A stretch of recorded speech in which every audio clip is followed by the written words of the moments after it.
We'll do that, right? Now, you're 7 wheels of light, all right?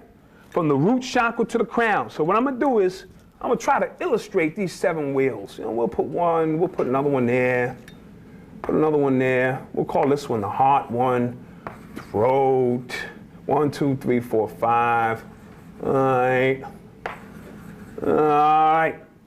Now these 7 wheels of light is what enables you to go into the higher self of who you are. When I tell you that you are God and you possess the ability to be God, young hip-hoppers, not you cats in here, because I got some advanced teachers that will be showing up, and advanced teachers in the room that can really go through this.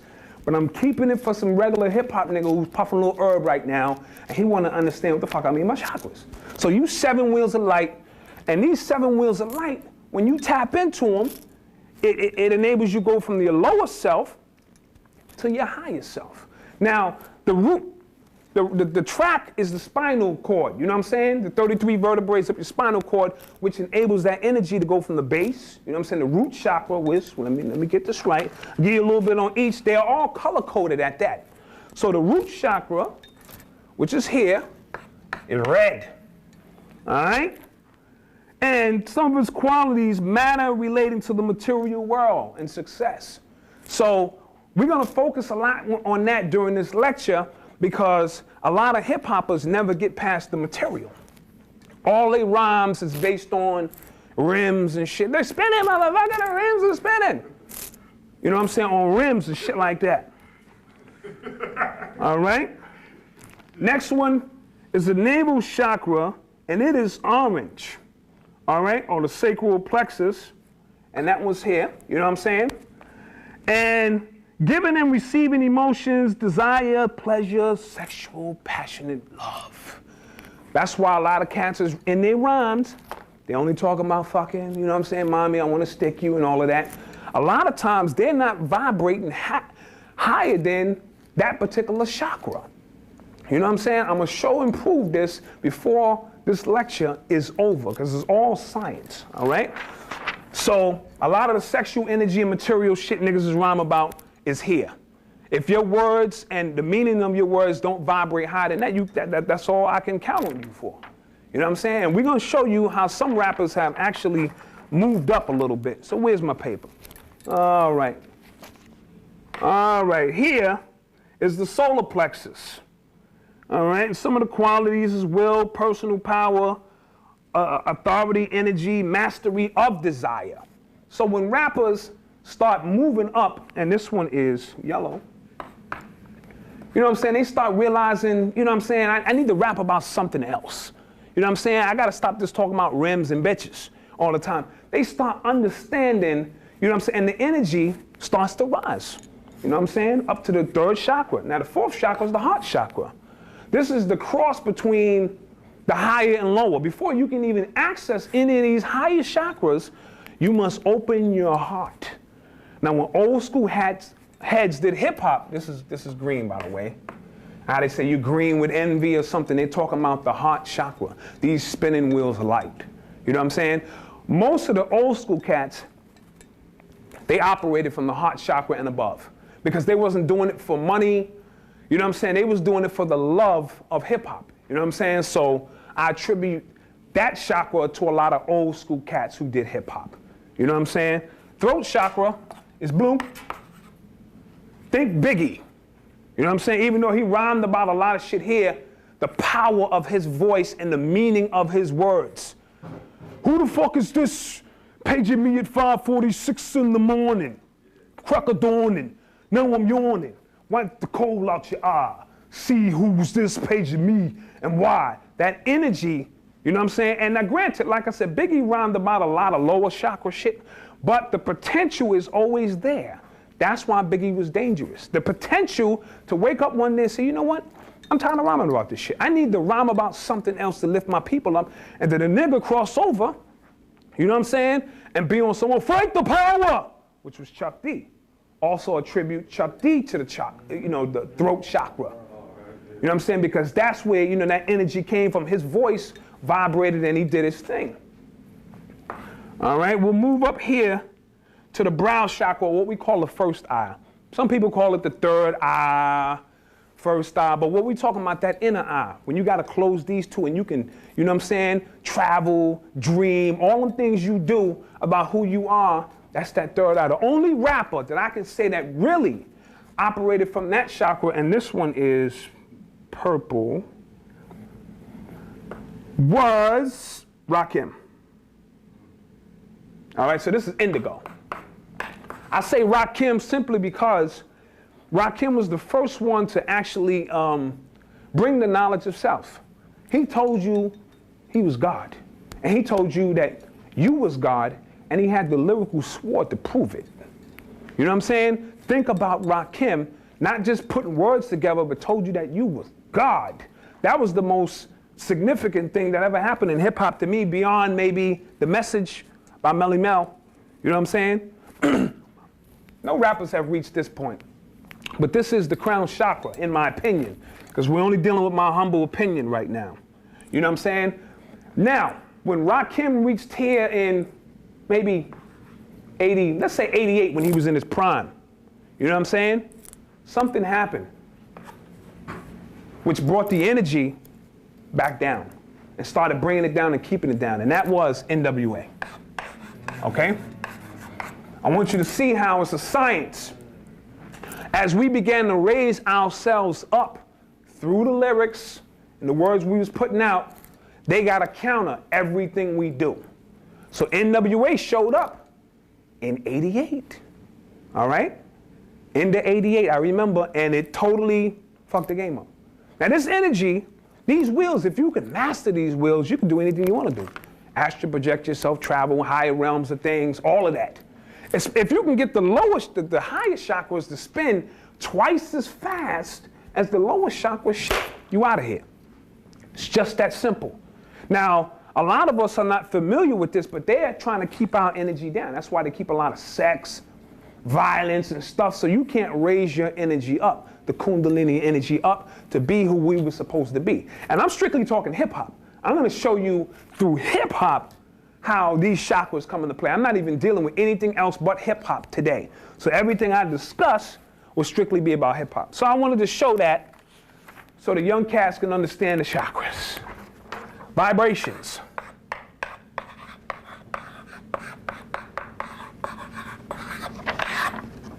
Everything moves. Everything in the universe is moving right now as we speak. This table is moving. If I can raise my vibration to an equal or higher than the table's vibration, shit, I can walk through it. And your ass would think you was high. You know what I'm saying? But whoa, this nigga just walked through the fucking table, God. Get the fuck out of here. But that's science, okay? You need to raise your vibrations through the chakras so you can even grab some of the information. Like on the lower chakras, if you are, you know, drugs, sometimes alcohol, if it's excessive sex, if this is all you're thinking about, then these are only vibrations you can pick up. The universe is trying to talk to you. You know what I'm saying? But if you raise your shit up, it's vibrations up here, son. You know what I'm saying, that you can pick up. That's why you can talk to certain people and they don't know what the fuck you're talking about. Right. And you be talking basic shit, like, son, you don't fucking get that? Their vibration is not there. No matter how much you talk to them, they'll never get it. Stop talking to people. You're wasting your energy. Stop talking to people. I'm serious. You know what I'm saying? So everything you want to know, the universe is trying to convey it to you. But if I can't get up there to get, you know what I'm saying, to get that information, it's a waste. If all of these things is pulling me down, you know what I'm saying, during the program, it's all programmed too. You know what I'm saying? Everything you see on TV, this and that, they understand how the chakras work and how to raise yourself up. You know what I'm saying? So everything they're doing is geared toward low vibration shit, and they're trying to keep it there because they know who you are. If you don't know who you are, then that's something different. So you hip-hoppers got that? All right. All right, let's move on to frequencies. I might spell this motherfucker wrong, but I'm gonna try. All right. Frequencies. You turn on the radio. Hot 97. They doing commercials at the time you turn this shit on. You don't want to hear no fucking commercials. You turn down the dial. The power, what was that? 105, power 105. All you did was switch the frequency. You switch the channel. Now, Hot 97 didn't go anywhere. It's still there, but you have tuned yourself up, or should I say the radio has tuned itself into a different frequency. So now you on some power 105 shit. You know what I'm saying? You can bounce back and forth. We too, as people, possess that power. We can switch the channel. Some frequencies are long, and some frequencies are short. Now, y'all could be talking about the same shit, but if I'm on a long frequency and you on a short frequency, we'll be arguing and shit. You be arguing with your girl and shit, and come to find out y'all talking about the same shit. Y'all in agreement, but y'all arguing. That's what frequencies is all about. You know what I'm saying? So think Hot 97 and think Power 105. Think positive, think negative. If you want a negative frequency, you know what I'm saying? You want to switch over to some positive shit. When you change the channel, that means you have to change certain things about yourself. You know what I'm saying? You sitting around puffing weed all day, you want to get a job and shit, you ain't got no money. Change the frequency.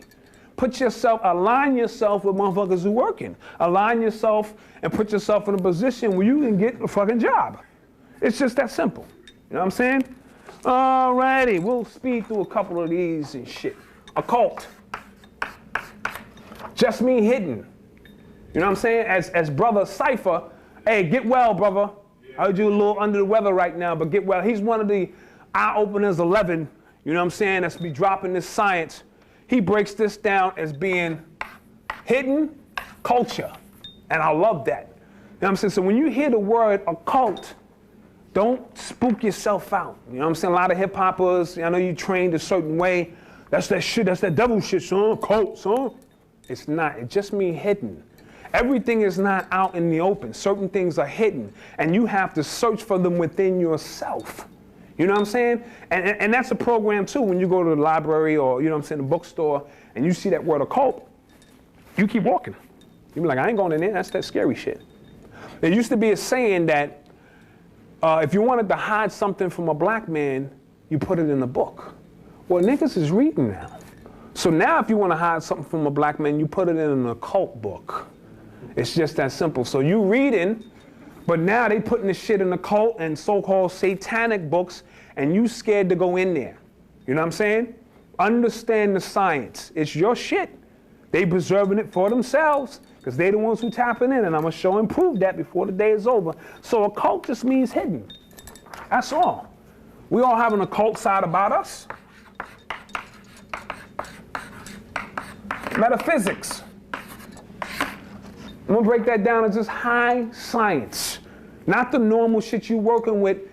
It's deep shit, son. It's high. It's above what's normal to you. And if you're gonna understand this lecture that I'm gonna put down today, you're gonna have or be versed in a little bit of metaphysics. You know what I'm saying? So when you hear me mention the word metaphysical, I'm just talking about high science. No different than your lessons, God. You know what I'm saying? Which are metaphysical. Same shit. You know what I mean? Same shit. Sexual energy.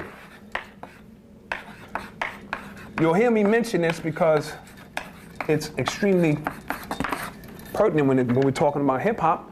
And we're talking about your energy. The sexual energy is, we all have a sexual energy about us. Every time we get our fuck on, there's amazing things taking place between me and my queen.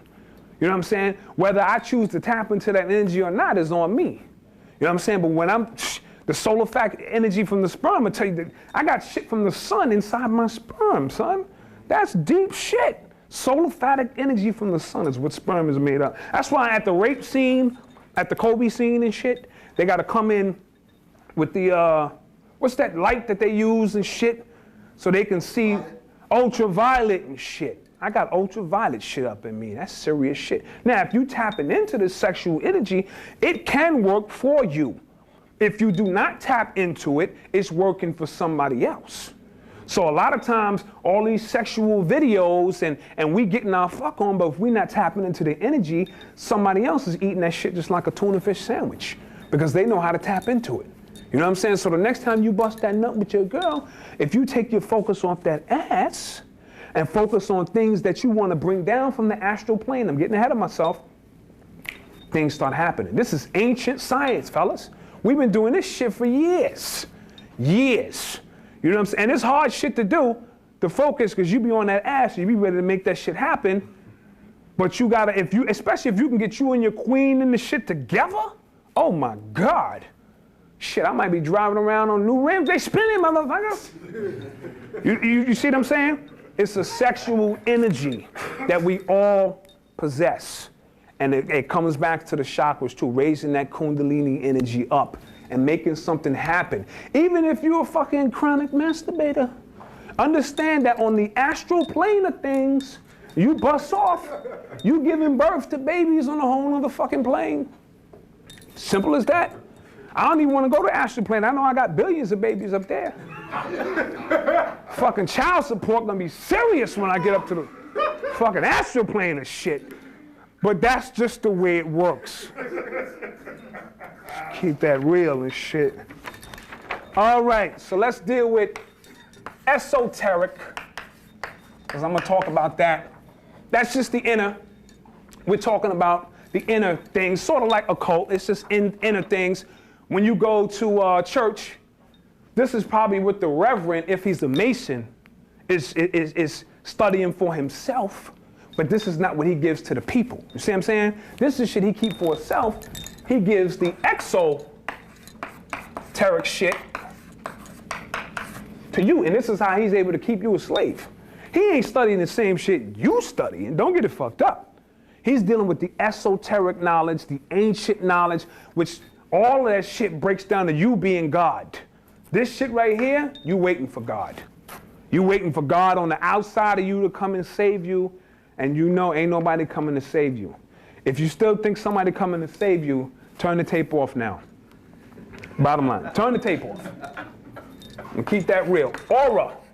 We all have an aura about us. It's a sort of like an invisible color or vibration that we have. That's why certain people you can walk up on, and if you can read their aura, you know that's a warm brother. That's a warm sister. They don't even have to speak. It used to be a time when our chakras, when we was operating up here, that you can actually see the color of those people you was talking to.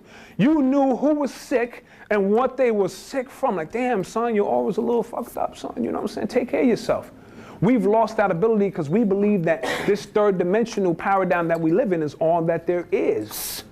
So we've lost those powers over the time. When they talk about the fall of man, they talking about the fall of man. That's all that shit mean. When we used to operate up here, we knew all there was to fucking know. The fall of man. Now we're dealing with the root chakra type shit, all right? And like I mentioned, astral plane. Astral plane just means a dimension higher than this one that we currently operate in. It's a couple of levels, you know what I'm saying? That's how you tap in. You can do it through drugs. I wouldn't advise it unless it's some really good shit. If you fucking with the real good shit, then you can tap in. A lot of people, when they die, you know what I'm saying, they see themselves, or they're about to die, near-death experiences, they see themselves hovering above themselves, moving to a whole nother plane, you know, through meditation, of course, back to the chakras. Raising the chakras and energy up, astral projection, being two places at once. Get your mind out of the gutter, God, like you cannot do that. You did all of that. And then some, all right? And I'll talk about, damn, I'm all over the fucking place. I'm dedicating this lecture to ODB. You know what I'm saying? Because he was straight chaos when it came to hip hop. So this is gonna be chaotic. It's look like it's not gonna make sense, but when you get the tape, it's all gonna make sense. So microcosm / macro, which I just mentioned. Macro, all right, you know what I mean. Macrocosm. All right, here we go. Microcosm is the smaller portion of things, you know what I'm saying? Macrocosm is, you know, the outer things, so to speak, from a hip-hop point of view. You know what I'm saying? I'm gonna be talking a lot about that. They don't need to control the macrocosm of us. They need to just control the microcosm of us, which moves and dictates what's happening in the cosmos. As within, so without. As above, so below. So what's going on in the heavens out there is going on inside of you. You know what I'm saying? So that's just how that's going to work. So I'm going to get down and talk about all of this stuff to some regular hip-hop cats who may not be familiar. Sorry for you cats who understand that why it took so long, but you gotta bear with me. I'm not doing a lecture for the masters because they know this shit. I'm doing a lecture for the public. You know what I'm saying? Regular hip-hop cats who are gonna start coming into this knowledge. As you remember too, wisdom, power in supreme mathematics is why. So they're gonna start asking the questions, why? In 2005, why is hip-hop, why are we going through this in hip-hop? As a matter of fact, Jadakiss, his song did well, but he probably should have dropped his joint in 2005 because it would have been mathematically lined up.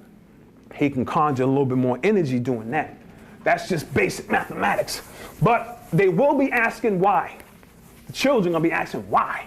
Parents are already asking why. Everybody want to fucking know why. You know what I'm saying? So let's try to explain why. Y'all like? All right, cool. There's gonna be a test on all this shit later. All right. I'm gonna talk a little bit about me, my history as an artist and MC, because I feel that that's extremely important. If I did a book on football and somebody in the audience raised their hand and said, "You ever play?" And I go, "Nah. But the shit, I got a big screen TV and the game looks intense from the television." I lose a little bit of credibility.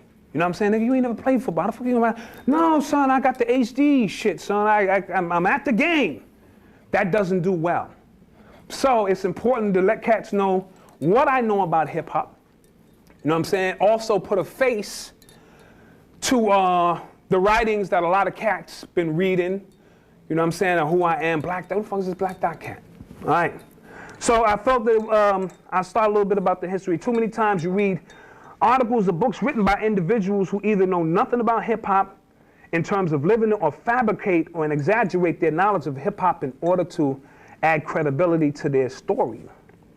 Now, I was born and raised in the Bronx, the primary energy grid line of hip hop. You know what I'm saying? I mean, I think it's undisputable. Don't get me, there was other people than other boroughs, because that's just how fast knowledge travel. You know what I'm saying? My partner Panic, first of all, my man Panic did an excellent tape on hip hop. He did a couple. The old school hip hop joint is 8 hours long, and he barely scratched the surface on how deep this hip hop shit is. And he didn't just give you the regular history shit. He gave you the science behind why they was doing what they was doing, which is critical. It's called Old School Hip Hop by Panic. He did another joint called In the Words of Black Dot, Shit Hop. You know what I'm saying? So that was kind of cool. I appreciate that, because I had mentioned shit hop to him. He said, "Yeah, I like that." I forgot where the fuck I got it from and shit. But it dealt with the times. And another joint called Street Disciples that has him and Brother Rich on it. And I thought that you gotta have those tapes into your collection. But we mentioned the 100 monkey theory. You know what I'm saying? When we start doing something, we automatically mind detect mind. You know what I'm saying? We just all start picking up on it. So I'm not saying hip hop didn't start in Queensbridge. I'm throwing up my ex's Panic. I'm saying started in the BX, baby. You know what I'm saying? Throw up the X's and shit. But it flourished kind of quick. I was fortunate enough to live on an energy grid line dealing with hip hop. I'm in walking distance from Cedar Park, Ecstasy Garage, Galaxy 2000, The Fever, Skate Fever, Echo Park, among other places, in walking distance. You know what I'm saying? So I was fortunate enough to see hip hop at a very, very early age. I'm talking 7 and 8 years old. You know what I'm saying? To the point where I didn't have a pops. You know what I'm saying? Well, I had a pops, but he wasn't around, and whatever the case may be. So obviously you levitate to the older guys on the block, even as a young, and my mom's was doing whatever she wanted to do. You know what I'm saying? So I had free reign to run the streets and witness hip hop when a lot of kids who was 8 and 9 years old didn't know what hip hop was.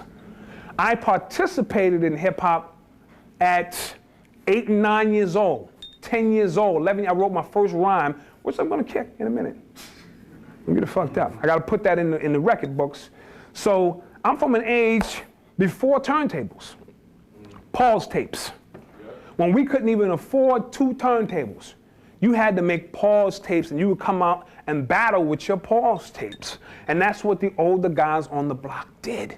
You know what I'm saying? So I go to my mom's, I'm like, yo, Mom, I need a box, you know what I'm saying? Because everybody doing the pause tape thing, and I want to get down with that.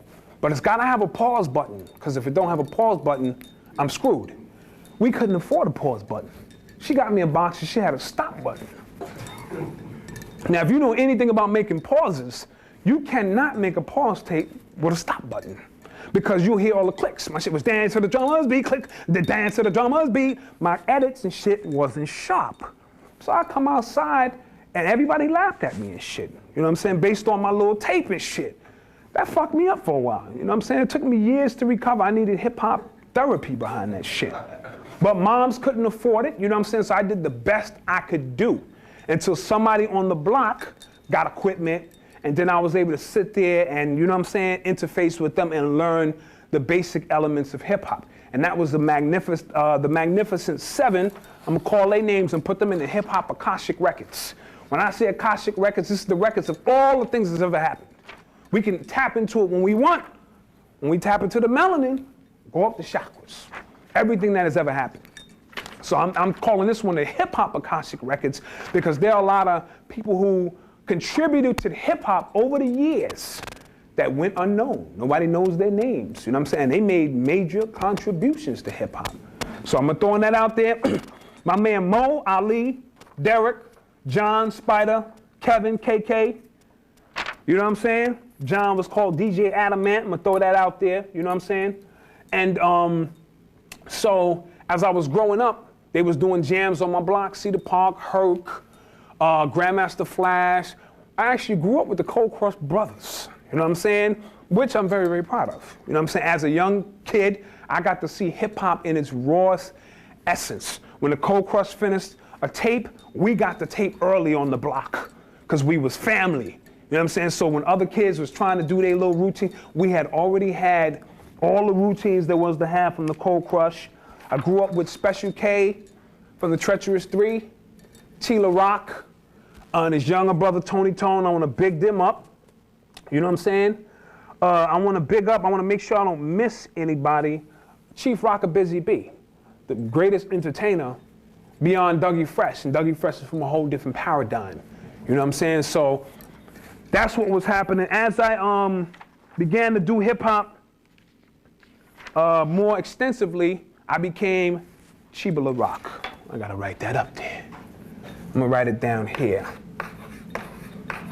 Chiba La Rock. That was my first name. Then I became Cool D, Imperial. I bit that off of the Imperial JC from the Herculoids after seeing him rock a show one time. Imperial, Cool D, Mr. Delirious, KD. Who was it next, Chill? KD the Captain. KD, the Captain. Darkman. This is before DMX, I might add. And I toured the world, London, Holland, Paris, Germany, Canada, all throughout the States as Darkman before DMX hit the map. I want to throw that out into the records. He may have been named Darkman, but you know what I'm saying? Black Dot. 1, 2, 3, 4, 5, 6, 7. Keep that lined up with the chakras for you. You know what I'm saying? So as we journey today, I'm going to show you from the earliest stages of me. You know what I'm saying? And when I say me, I don't mean me personally. You got to understand there was hundreds and hundreds of MCs on the same journey, on the same trek. You know what I'm saying? So I'm going to show you how, you know what I'm saying, through a journey, you change the name, you abbreviate your name, and so forth and so on, and stuff like that. I went to Gompers High School. Big up to the original Gompers Stompers.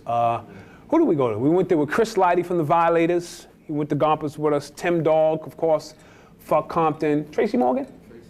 Tracy Morgan? Tracy Morgan from Saturday Night Live, Coco from SWV, amongst other people that went to school with us, you know what I'm saying? And when I was 14 years old, record labels wanted to sign me at 14. CBS, Tommy Boy, a whole bunch of them. I was only 14 years old, you know what I'm saying? They wanted to sign me as an artist. We were shopping our deals all through high school. Now, the reason I went to Gompers is because one time, Keith, who I also know from the Funky 4+1, came to my school to recruit. And the way they recruited back then was he got up on stage and he started emceeing. I didn't give a fuck what they was teaching there. I wanted to go there. You know what I'm saying? Bottom line, he came in rhyming. Kid was doing electric boogie, and this was in 1981, because we didn't go to Gompers since 1982. I got my partner, this is my partner Chill. This is my Tata. You know what I'm saying? He was with me the whole time, the whole journey, and he's here to make sure I don't lie about nothing. You know what I'm saying? He was flyer than I was. He was just as famous as I was as an MC because he stayed fly. They called him Chill. You know what I'm saying? So I went to Gompers, and ironically, me and him and my man Mr. Zink became the recruiters once we got there. And we started traveling to junior high schools doing the same thing. I would MC, he would do the electric boogie, my man Zink would do the beatbox. Mrs. Gore, big up Mrs. Gore. I'm just putting all this in the record so when cats want to trace back this history I'm about to drop down on them, they know I know hip hop to a certain degree. You know what I'm saying? So I big up Keith for that because I went to Gompers. And that's when I met a lot of, you know, legends and stuff like that. We were supposed to be the first group to sign to Zakia Records, 4th and Broadway, before Rakim and them signed to 4th and Broadway. And we missed the photo shoot, so they didn't sign us. Big up to Ramik 120 for that. I think Ramik missed the photo shoot, or Zink, one of the fellas. So we didn't get signed, but I'm just trying to give you a history of how far back we talking. You know, I was 15, 16 years old. When I finally did leave Gompers, I didn't graduate. I got the good enough diploma. You know what I'm saying? It was good enough for me to move on. So you won't see me in the 86 yearbook. But all of those people I mentioned, Chris Lighty, Violators and all that, they can all attest that I was there, and my sole purpose was going there was to get high and hang out in the lunchroom. That's why I went to school. You know what I'm saying? To get high and hang out in the lunchroom. And my man Chill here would roll blunts. He was the master. He could roll 2 of them shits at the same time and the shit be tight. He would just be like, nigga, stand there and hold the shit. And he would hold it and the shit would be so tight when you pulled it, it pulled all the way through. He was the blunt master. So we would spark up in the morning and we would go to school. Had my lunch ticket, because I was gonna eat lunch. I had fucking munchies and shit. And go to the lunchroom. In the lunchroom is where I began to build my real legend as an MC. You know what I'm saying? Because everybody would come to the lunchroom to hear me rock. Bottom line. Am I lying, partner? All right. So motherfuckers would skip class just to hear me rock in the lunchroom. And the beautiful thing about it was I never used the pen and pad since 1982. So guys would come to the lunchroom to battle me. Nobody ever really wanted to directly battle me. But they would come and they would have their papers and shit, and they would be like, not that one. And they would be sitting there, and I would be picking them apart with no pen and pad. You know what I'm saying? Just bang, bang. It was just that easy. You know what I'm saying? And I'm going to reveal something I've never revealed before. I'm going to show you how to rhyme with no pen and pad ever before the day's up. For those young heads out there who are interested and they tired of carrying around a rhyme book and stuff like that. So I graduate from, well, I get the GED graduation. A few people showed up, you know what I'm saying? Hey, you know what I'm saying? Get your little card and shit. But I was still in the hip hop heavy, you know what I'm saying? So Almighty KG from the Cold Crush Brothers, my man, you know what I'm saying? He had signed the B-Boy Records. And Ray, which I'm gonna show you now, this is the joint we put out in 1988. I finally signed to B-Boy Records in 1988 with my partner Big Boo, that's me, and that's my man Money Ray from the Cold Crush Brothers. He recently passed away 2 years ago from cancer and so forth and so on.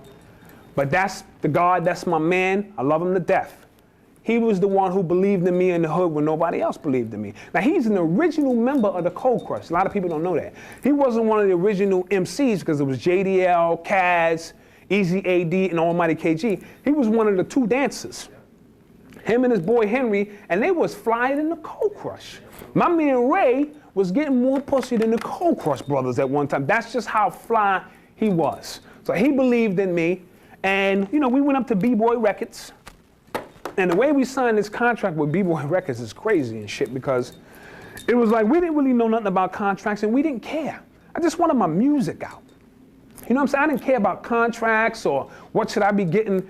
And Bill Camara, for those out there who know B-Boy Records, Bill Camara and Jack, so you don't think I'm bullshitting, he on the phone, and I'm sitting here with Ray and Boo, and they're like, what you want to do, man? He's like, yeah.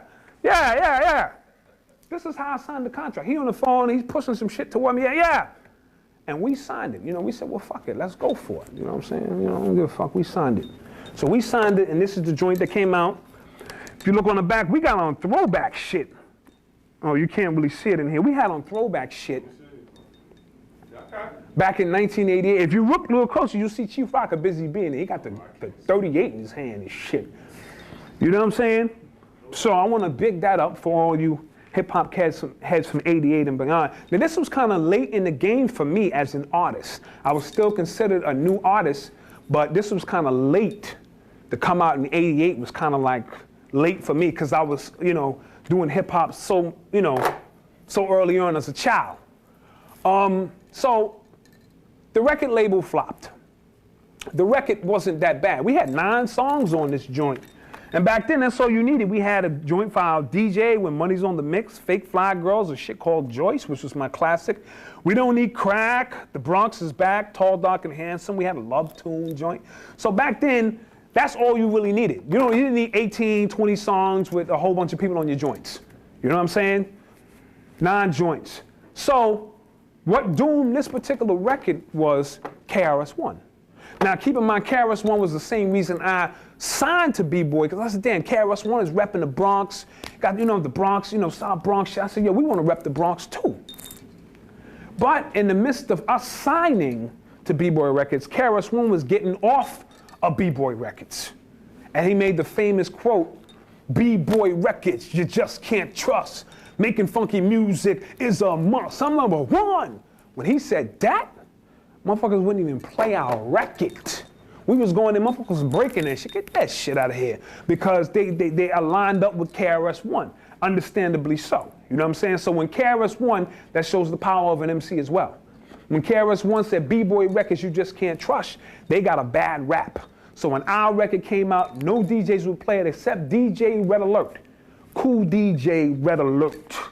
And I want to big up Red, and I saw him recently at a party, and you know, I thanked him, and he remembered who I was.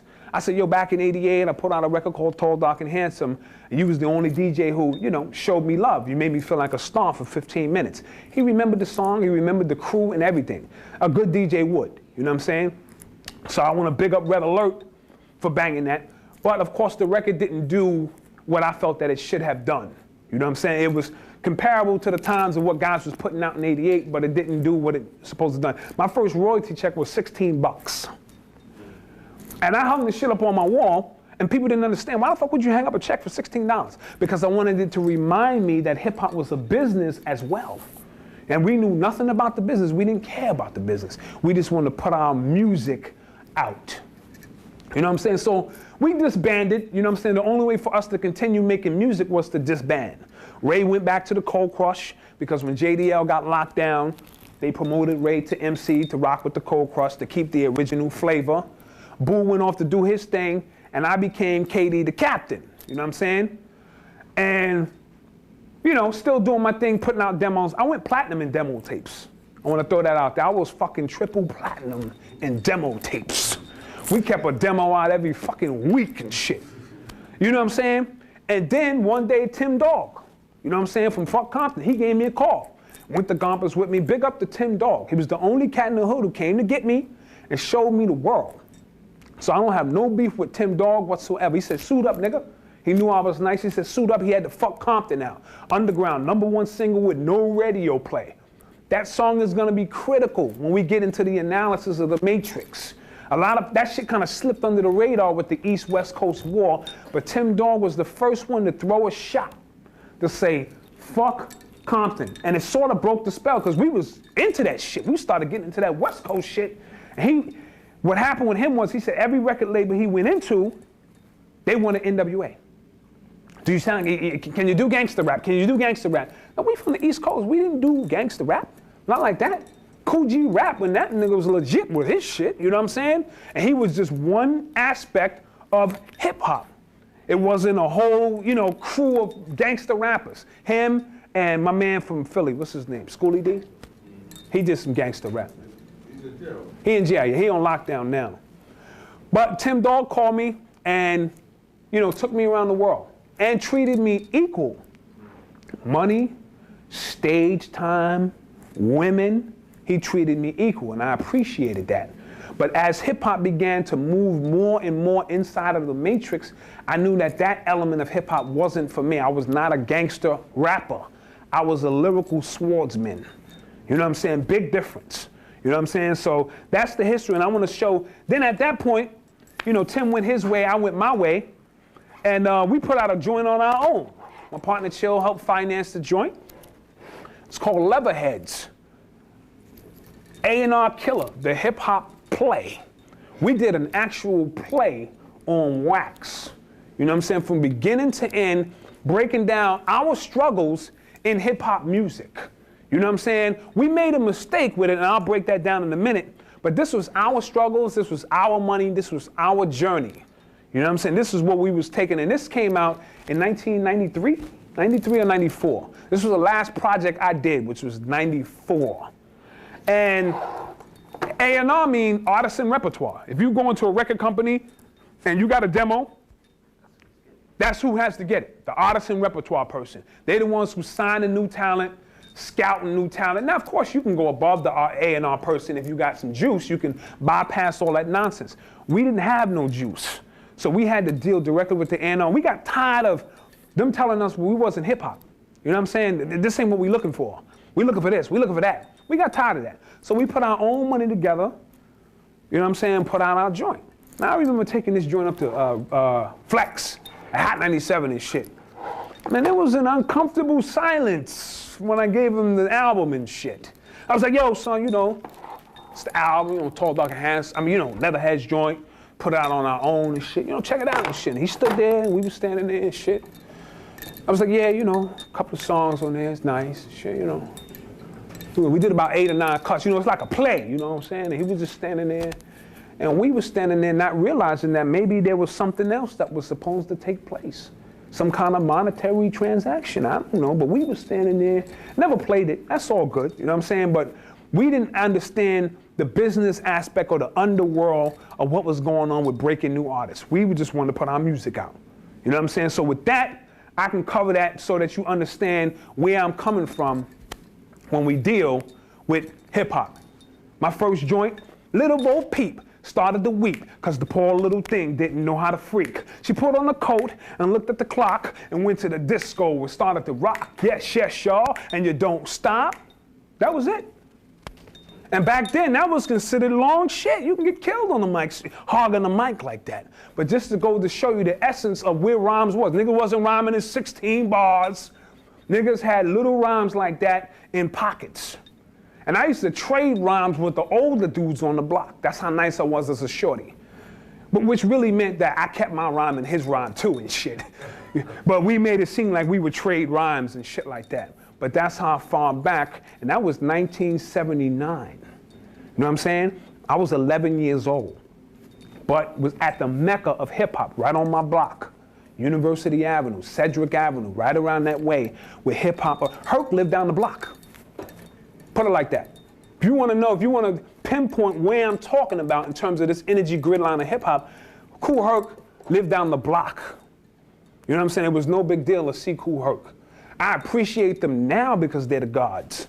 I didn't know then, they was just doing what they was doing. Because I was a shorty, when they threw a jam, I can get right up on the ropes. You know what I mean? That shit, back up on the ropes, back, you know what I'm saying? If you wasn't down, you had to stay behind the ropes. I could get right up on the rope because I was a little shorty. And I was being implanted with what the rest of my life was going to be about. Hip-hop. Right there. Little shorty. When you see Nas on that album cover, what is it? Stillmatic? Or Illmatic? Illmatic. And you see him on that album cover, the reflection of his eyes through the projects. That's what I'm talking about. You know what I'm saying? So I wasn't there when the water broke from hip-hop. You know what I'm saying? But I was there when that gizzard bag, what's that shit? The placenta.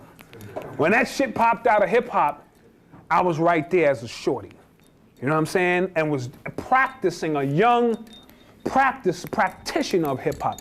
Nothing major, just, you know what I'm saying? The older kids on the block would come out, they would puff their chiba, they would have their radios right there, and they would be listening to the gospel, the hip-hop gospel, the new word that was coming to the hood.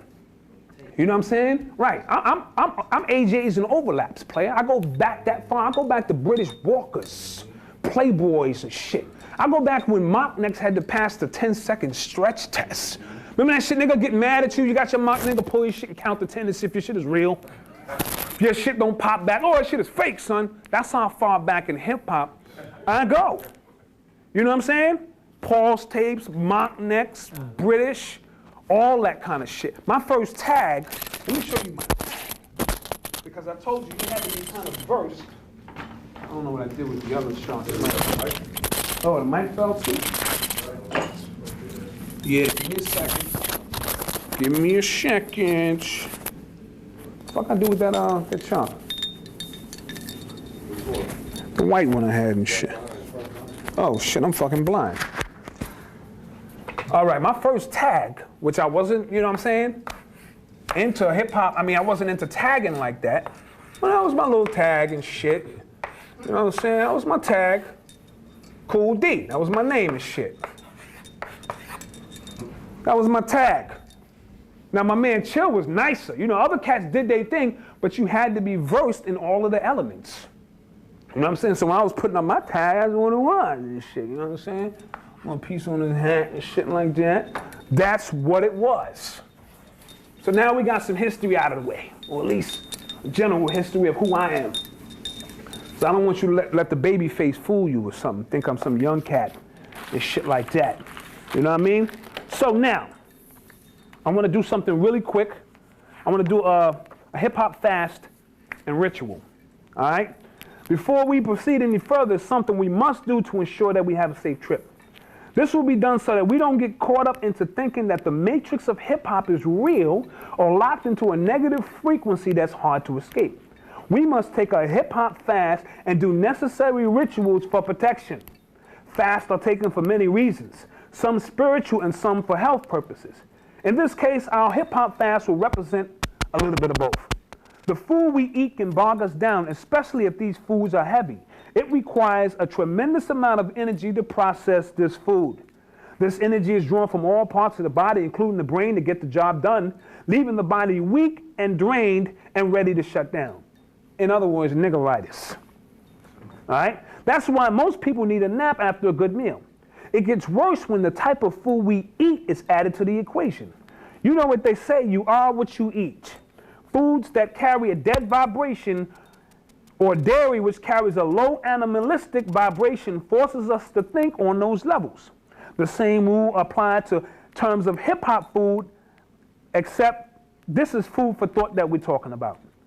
If all we eat from hip-hop magazines, radio, and video is hoes, money, clothes, and other negative vibration, then that's all we'll be able to act upon and live out. The food is to provide nourishment. If food is to provide nourishment, then food for thought is to provide knowledge. Fasts are needed to cleanse the mind and body to assist us in raising these vibrations. In other words, what I'm trying to say is, if you're going to grasp what this information, take a hip-hop fast. You know what I'm saying? Don't turn on the radio. I know it's hard to do.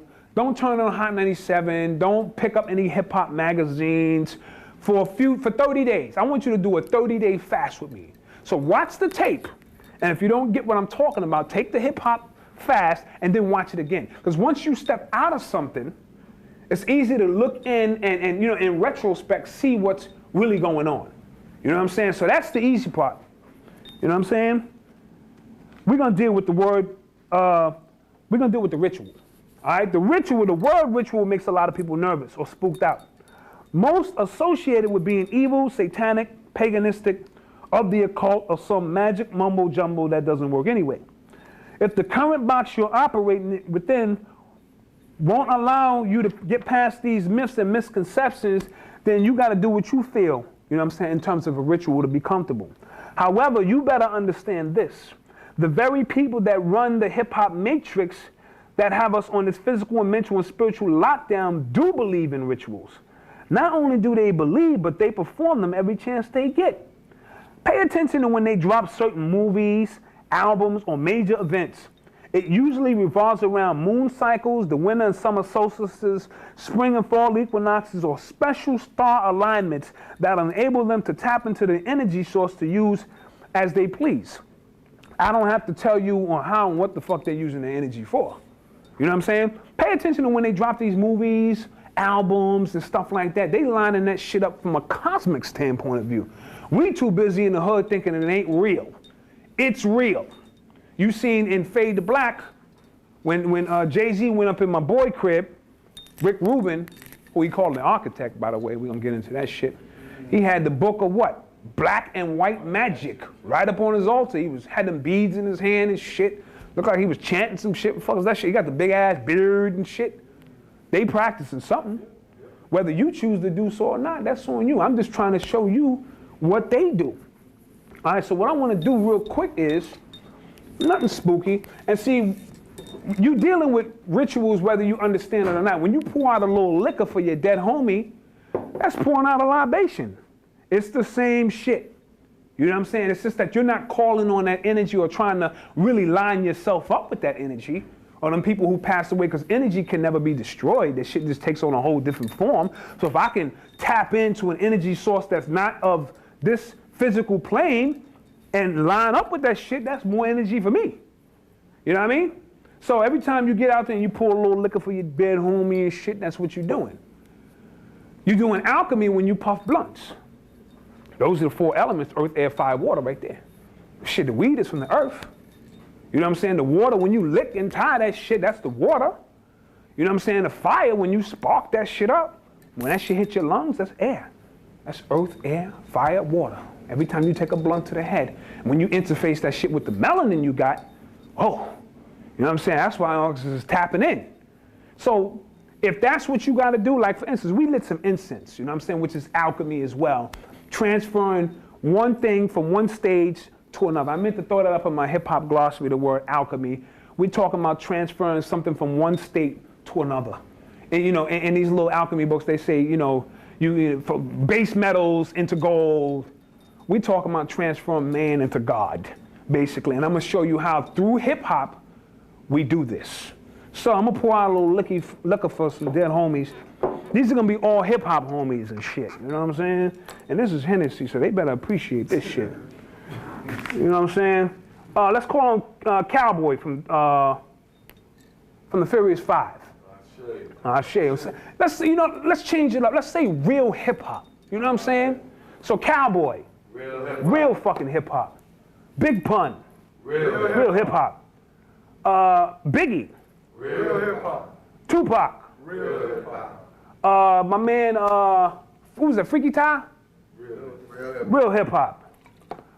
Big L. Real hip-hop. Come on, give me some more of them hip-hop homies. ODB. Shit, two for ODB. Real hip-hop. Tupac. All right? To all those other hip-hop homies who have made a contribution to the art form of hip-hop. You know what I'm saying? Whether your name is known or unknown to us, you have made a contribution, whether it was carrying the crates. Whatever you did to make a contribution to this art form, which is now is something else. This is shit-hop now. But the true art form, we want to say real hip-hop to you, Ashe. That's what we're talking about. All right, so now we can do a lecture. All that shit I was doing was just clearing my throat, you know, setting this shit up. All right, let me get a shot of this shit. Just a taste. Just a taste. Feel free to come up and get a taste, you know what I'm saying? All right, let me sit down for this for a minute. You ready for me, Badge? You want to change the tape or we still good? We got time? We got time, bro. Oh, all right, boom, boom, boom. That's what I'm talking about. Oh, I got to, actually, I want to put up this same dude again, you know what I'm saying? Put him up, because we're going to be, you know what I'm saying, using him as our reference point. You know, we'll just put his head up and shit in this one. All right? I want to show you how we create a prison using words. I'm going to break down 9 basic programs that are used to trap you in. So we got the hip-hop nigga in there, he's chilling, he's got his little b-boy stance and shit. All right? All right. Now that we have taken our first steps into the matrix, let's look at the big picture. This is only a table because we collectively agree or are taught that it is.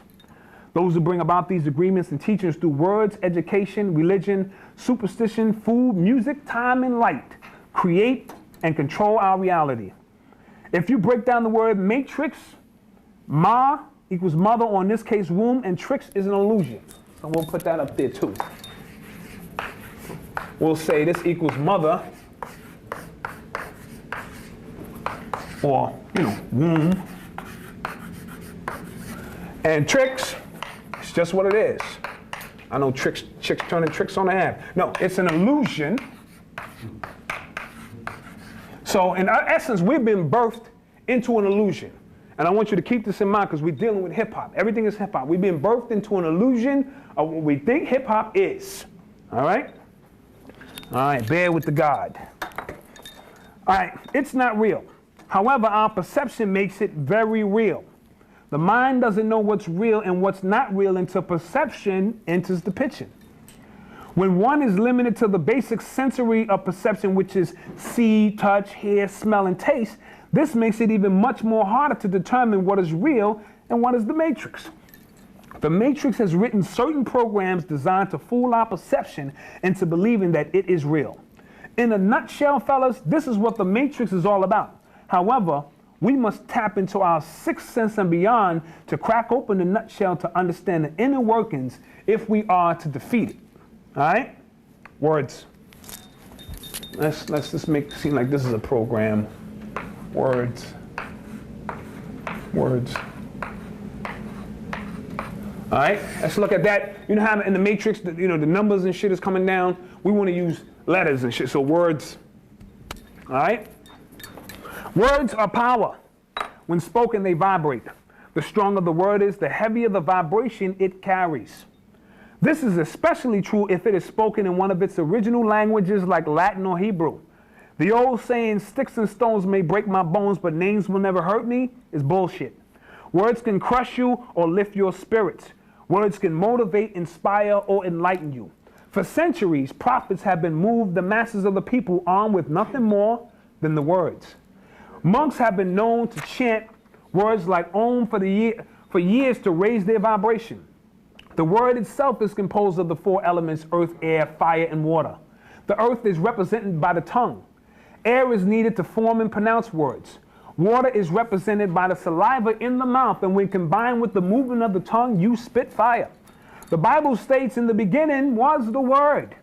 When these words resonate from the heart, they hit their targets in the heart, which becomes a measurement of the truth it contains. The Matrix has designed programs to put out this fire and corrupt the word mainly through the use of the English language. English is a fairly new language and doesn't vibrate very high when its words are pronounced, as opposed to the Hebrew language, which vibrates very high. Now, this is not to say that the Matrix doesn't operate within other languages. It has programs for any and all languages. But English has the lowest vibration and enables the Matrix to receive maximum results from its efforts to dumb down and control the masses. These same words with no power are used to describe and give life to our reality. Once we accept and download these words, we give them power to control our lives. The Matrix then creates an artificial vibration to add to these words, some very high and some very low. Each word is designed to affect you in one way or another. For example, words like racist, anti-Semitic, slander, nigger, pedophile, and so on all carry a negative vibration. Words like black, white, communist, democratic, republican, blood, and crip all carry a divisive vibration. This is how the Matrix uses words to control.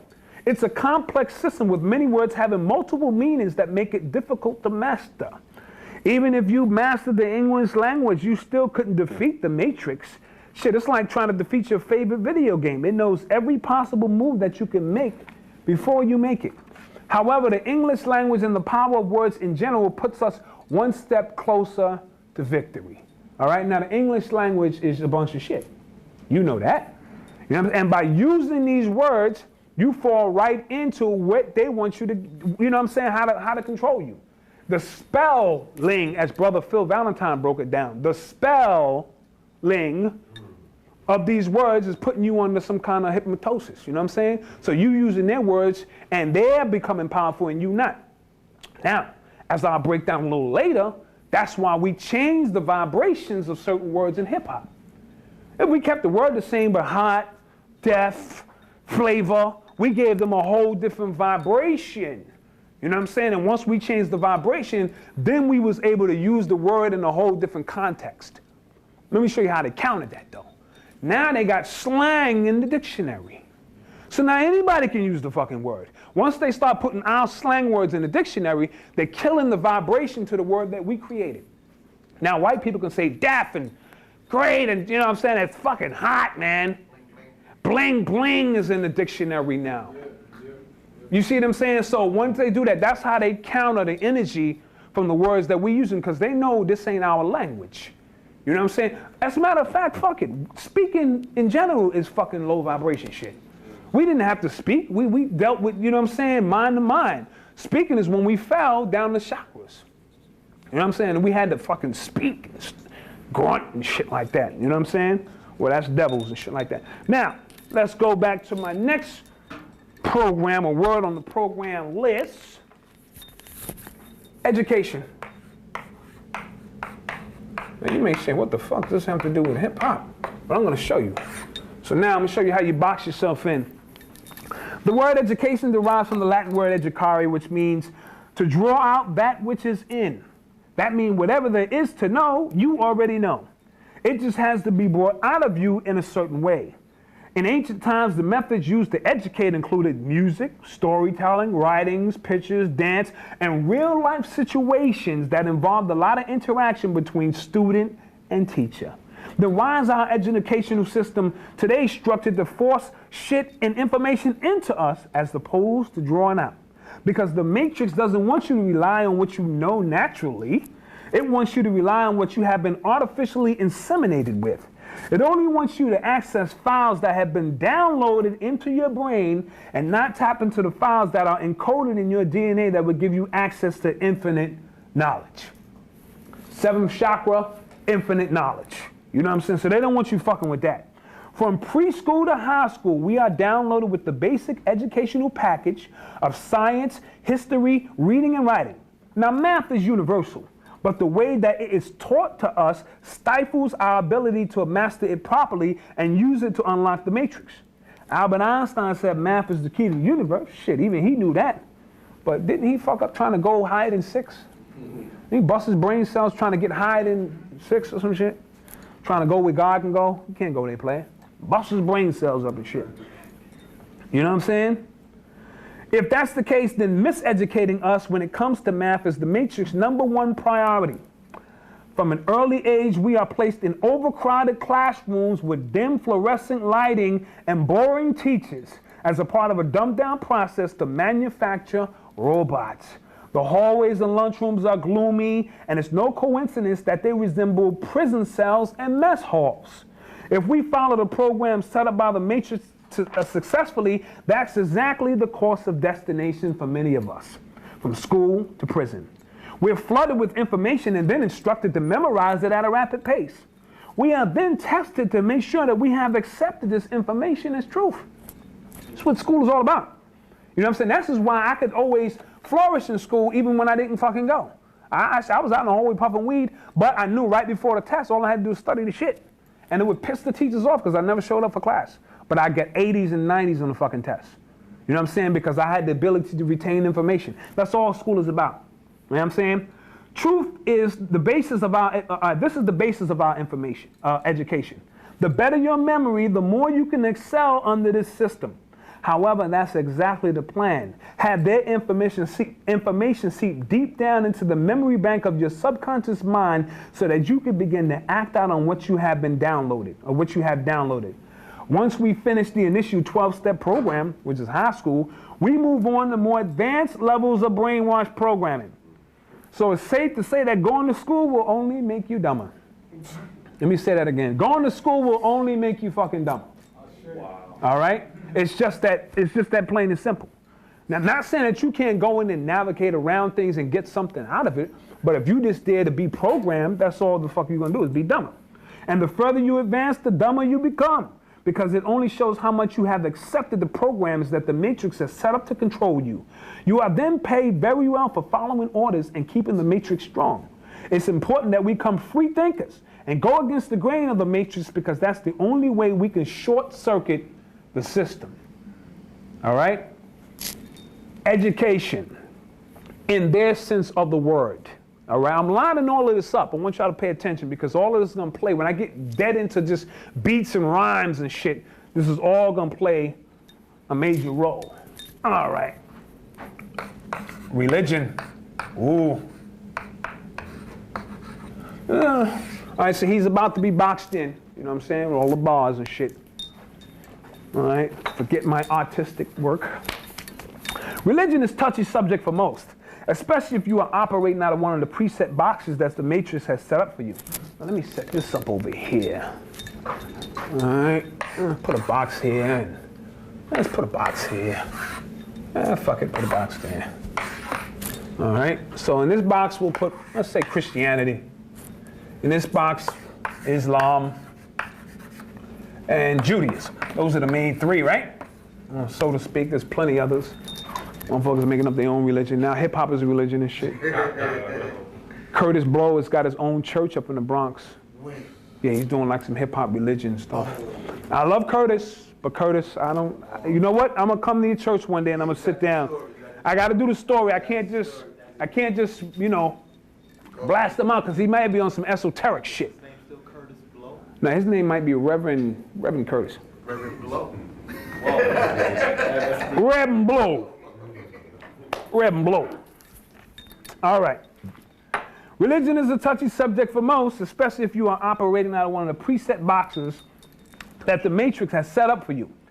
Each religion has its own box, and its followers are confined to it. Yet they're not confined to it by force. In fact, even if the box had an exit door, most of his followers would choose to remain inside. Even if the box had an exit door, most motherfuckers would rather stay inside. This is because the particular religion that has them confined, whether it's Christianity, Islam, or Judaism, or any other numerous religions that people allow themselves to be boxed into, is all that they know and all that they wish to know. They were born, raised, and born again within the walls of these religious boxes. Even for those who do not believe in God, the Matrix has found a way to turn being an atheist into a religion. Ain't that some shit?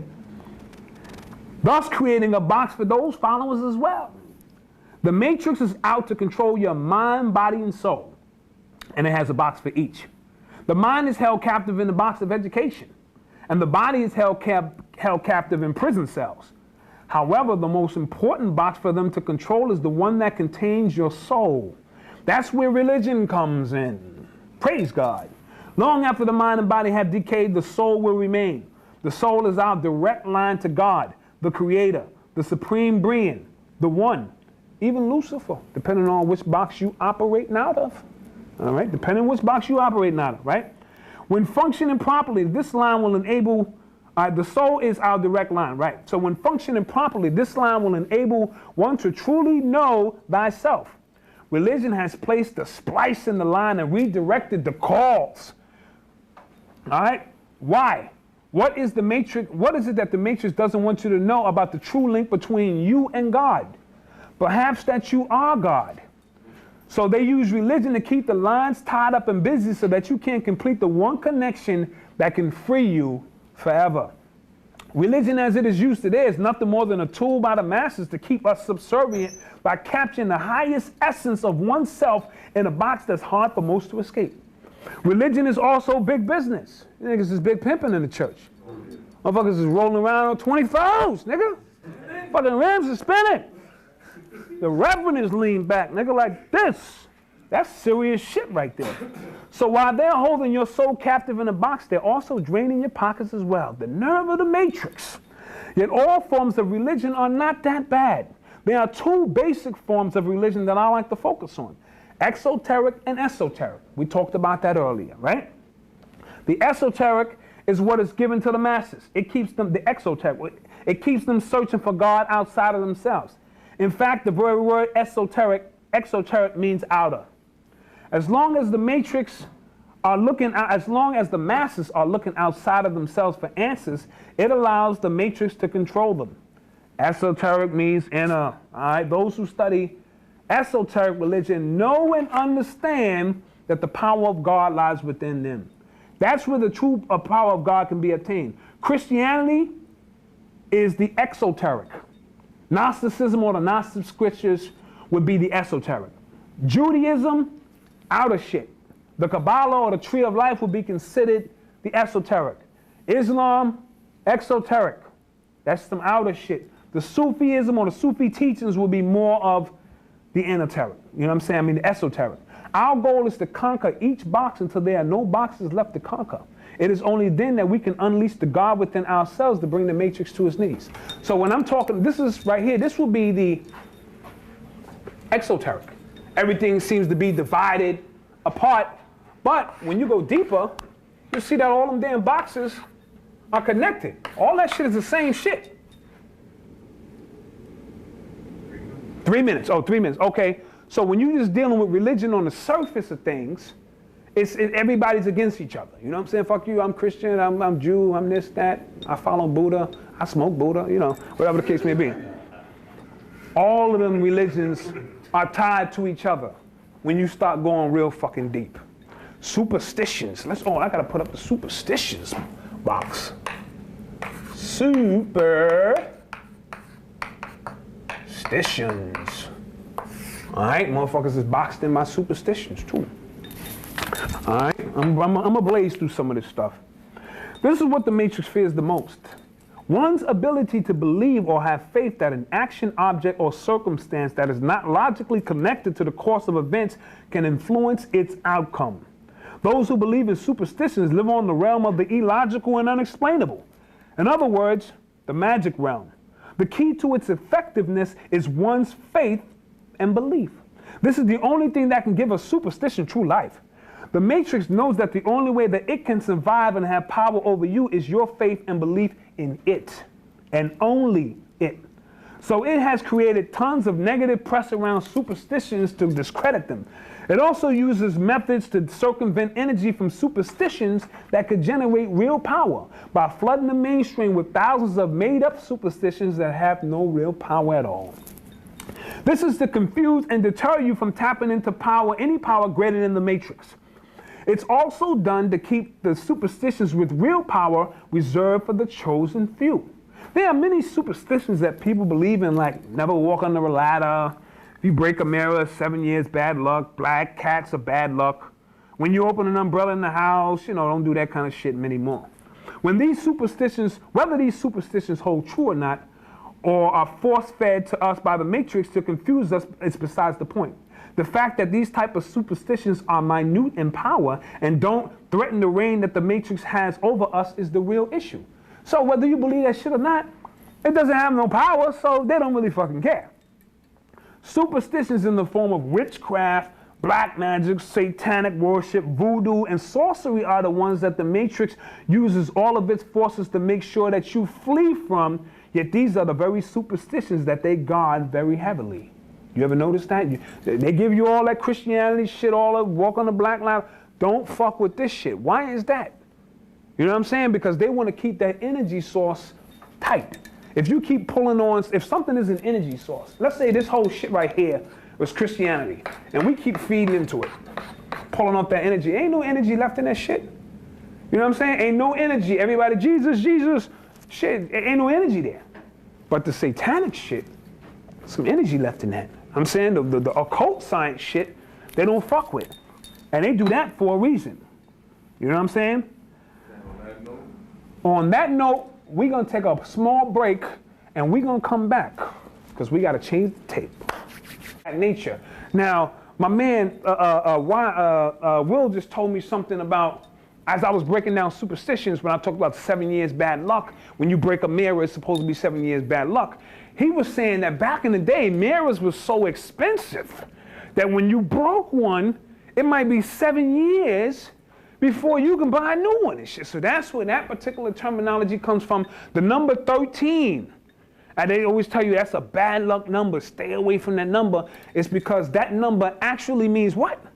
It means power, dominion over others. Power and dominion over others. So you got the 13 colonies, 13 stars on flag, 13 stripes, this and that. But some buildings don't even have the 13th floor. That's right. They don't even want you to walk on that floor and tap into some shit. You might walk on that floor and wake up and shit. Like, oh shit, I'm God. It might happen. So they don't even want you to fuck with that because they got to preserve that for themselves. So we're still dealing with superstitions, right? So I'm going to pick it up from here. The Matrix will guard the answers to these questions at all costs. Rule of thumb, whatever the Matrix tells you to stay away from, you should run to. Whatever the Matrix tells you is right for you, think the exact opposite. In most cases, this will lead you closer to the truth. Run to witchcraft, run to Satan, run to voodoo and black magic, because it's obvious that there's something there that the Matrix is trying to hide within its superstitions that it deems very dangerous to its existence. All right? Even when you're getting information from off the television, whatever they tell you, if you think the exact opposite of what they say, your ass will be closer to the truth. Understand what's going on, the game that's being played. It's a serious game, all right? The system is set up for logical and linear thought process. It cannot defend itself against illogical thoughts and actions. Believe in the unbelievable. Have faith in forces that the Matrix can't even comprehend. Then sit back and watch these forces go to work on our behalf to bring the Matrix to its needs. So the whole Matrix system of hip-hop is set up in such a linear way that if you begin to think abstract to that, you can fuck the system up. All right? But if you're thinking linear shit, straightforward shit, you know what I'm saying? Then you're going to be falling into the trap. So let's get to the next word that's fucking people up, or the next program, should I say. That's fucking heads up. We'll put it twice. Food. Food. See, he getting boxed in slowly but surely. You know what I'm saying? Before he was just chilling and shit, had his hat to the side.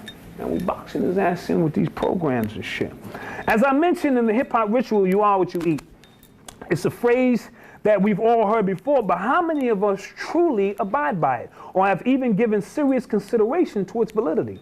If we eat animal flesh, then we become animalistic in our actions.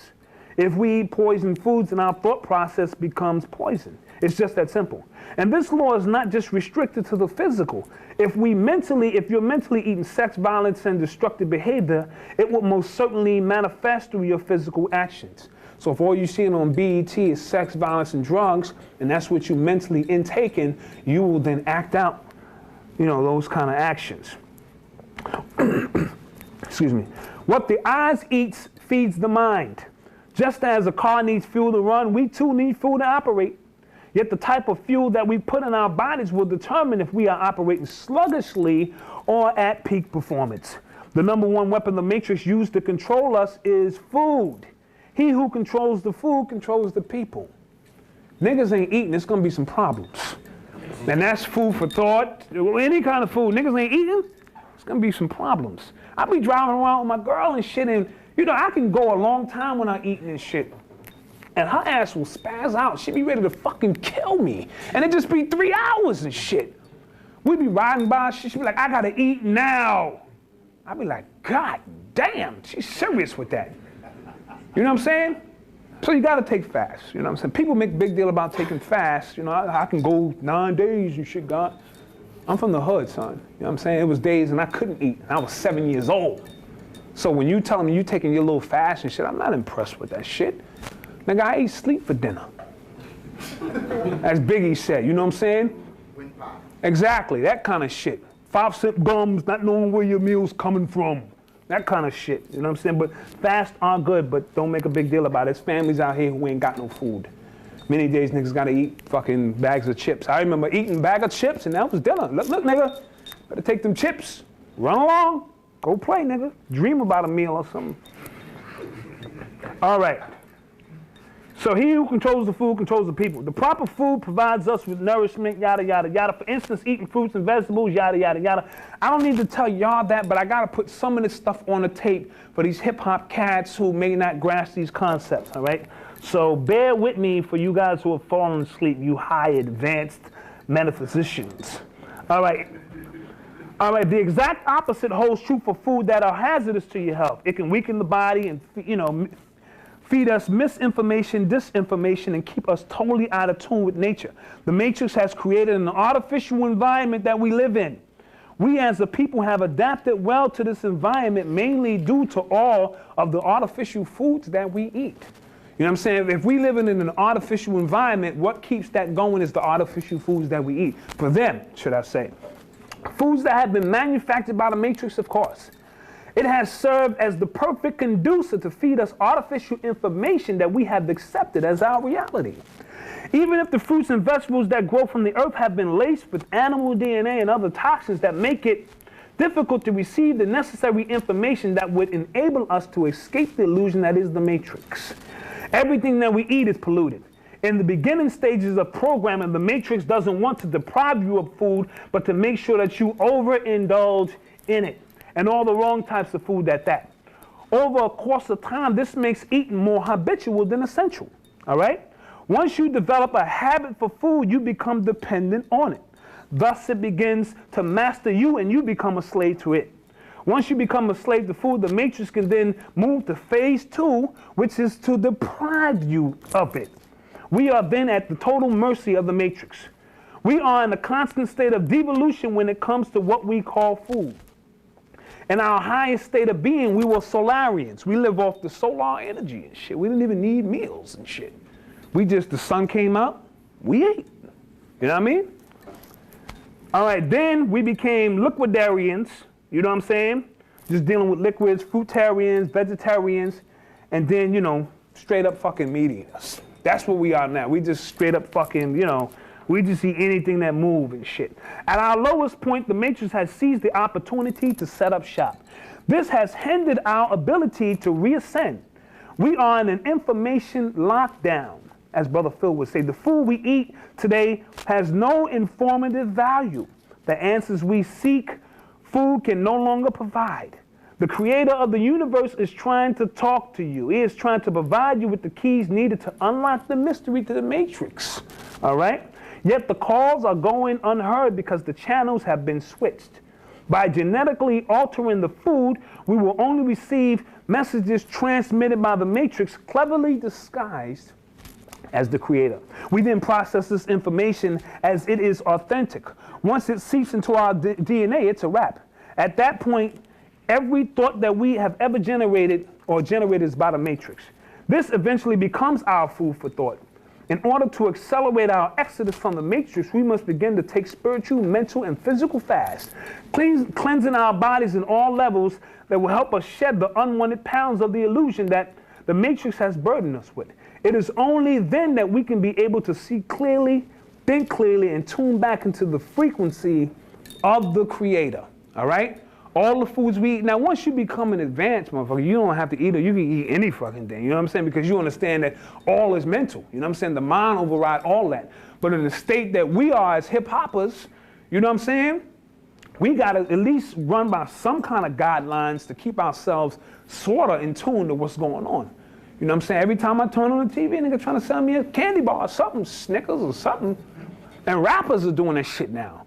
You know what I'm saying?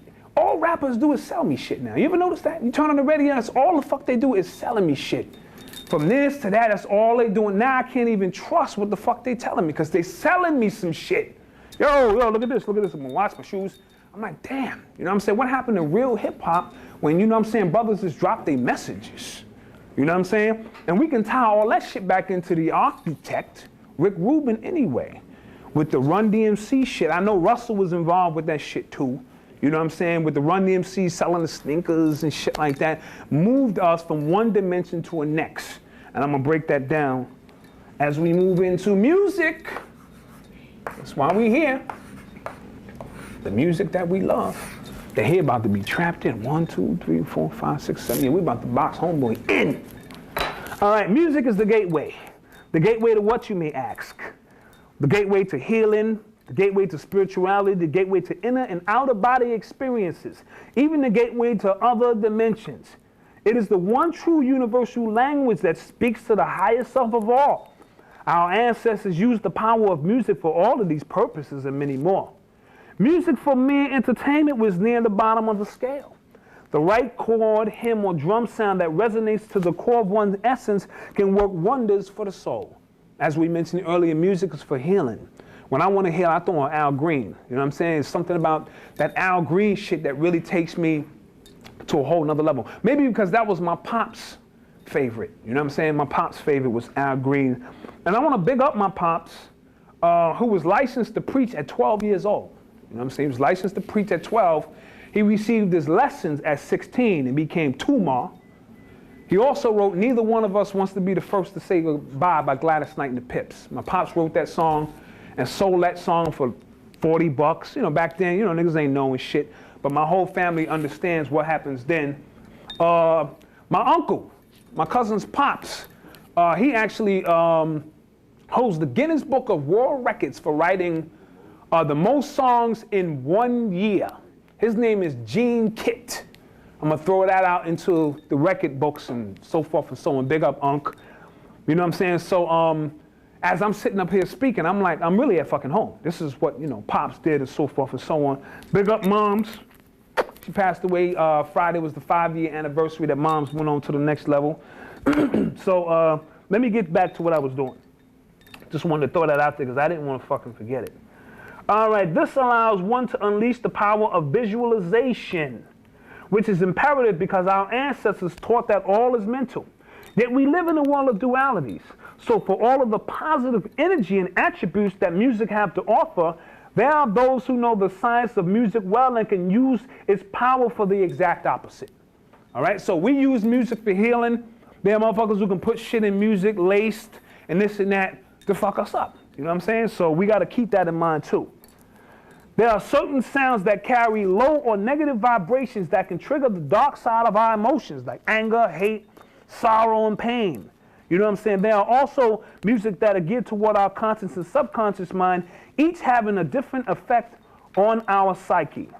All right, with the technology of today, like ELF, which stands for extremely low frequencies, the music can easily be tampered with.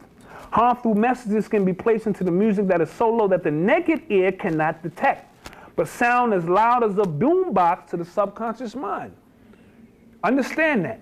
To the naked ear, you can't hear that shit, but to the subconscious mind, that shit is like speaking to you, like I'm speaking to you now. You know what I'm saying? And you understand the power of certain music. I'm talking about back in the day in the jam shit, when they threw on certain shit, I wanted to get thugged out on these niggas. You know what I'm saying? And certain joints where you just sat back, you know what I'm saying, and you was in your b-boy stance. This shit right here is a science. This is a b-boy. This is some sacred geometry shit. You know what I'm saying? So when they say b-boy, they didn't always mean the niggas was spinning on their head and shit. Nigga, this was b-boy, nigga. Had his hat tilted a certain way, and that's a language I can speak to another brother across the jam in a certain way, like, nigga, you know what I'm saying? This is how we do it, nigga. That's just the way it was. So certain music, you know what I'm saying, this makes you feel a certain way. Certain shit make you want to go out and party, and then certain niggas want to shut the jam down by busting a few shots in the air. That's what we're talking about, all right? Y'all still with me, right? Yeah. All right. In the early 80s, Run DMC put out a song called Walk This Way with the rock group Aerosmith. Now, if you play the chorus to this song in reverse, instead of the words saying walk this way, they actually say Hail Satan. Hail Satan! Listen to it closely. Hail Satan! And walk this way. You know what I'm saying? So that's the shit, the reverse shit that's being played on your mind. And you know, them Aerosmith motherfuckers, I'm not surprised they was fucking white boys and shit. It's what they did. You know, I'm pretty sure Run DMC didn't know that at the time. They was just trying to fuse their music, you know what I'm saying, with some devils and create something else. But I'm pretty sure they didn't know that at the time. All right? All right. The Matrix has trained us to think and hear in linear patterns, even though our brains are far more complex. We have taught that if it doesn't make logical sense, then it doesn't make sense at all. This logical portion of our brain, the left hemisphere, is the only 10% of its full potential. And since the average person only uses 10% of the brain's capacity, which is the logical or analytical portion, this leaves plenty of space for the manipulators to work with. They can send hidden signals and messages at the part of our brains that we rarely consciously access. These signs can be right in your face, but just outside of the frequency of the 10% that we are trained to use, and we won't be able to see or hear them. It's like they're invisible. This is why it's hard for the average person to detect or even believe that something so horrible could be taking place. The word music derives from the Greek word muse, which is the culmination of the arts, sciences, and humanities. History, comedy, music, tragedy, lyric, poetry, and dance, erotic poetry, storytelling, astronomy, and heroic, epic, and eloquence. These are all part of the muse. This sounds like hip-hop to me. Shit, just in a different form. Same shit, different day. These 9 muses are cultivated into the creation portion of the right hemisphere of the brain, the 90%. This is how we make the unknown known. It is also the reason that the so-called black people thrive in these areas. We can all do this shit because we're dealing with the creative portion of our brain. Music and art, that shit we do. We don't have to think about it. We don't need to take no classes, none of that shit. It just is. You know what I'm saying? I had my son, my 18-year-old son, when he was about 11, I sent him to take like fucking classical keyboard lessons and shit.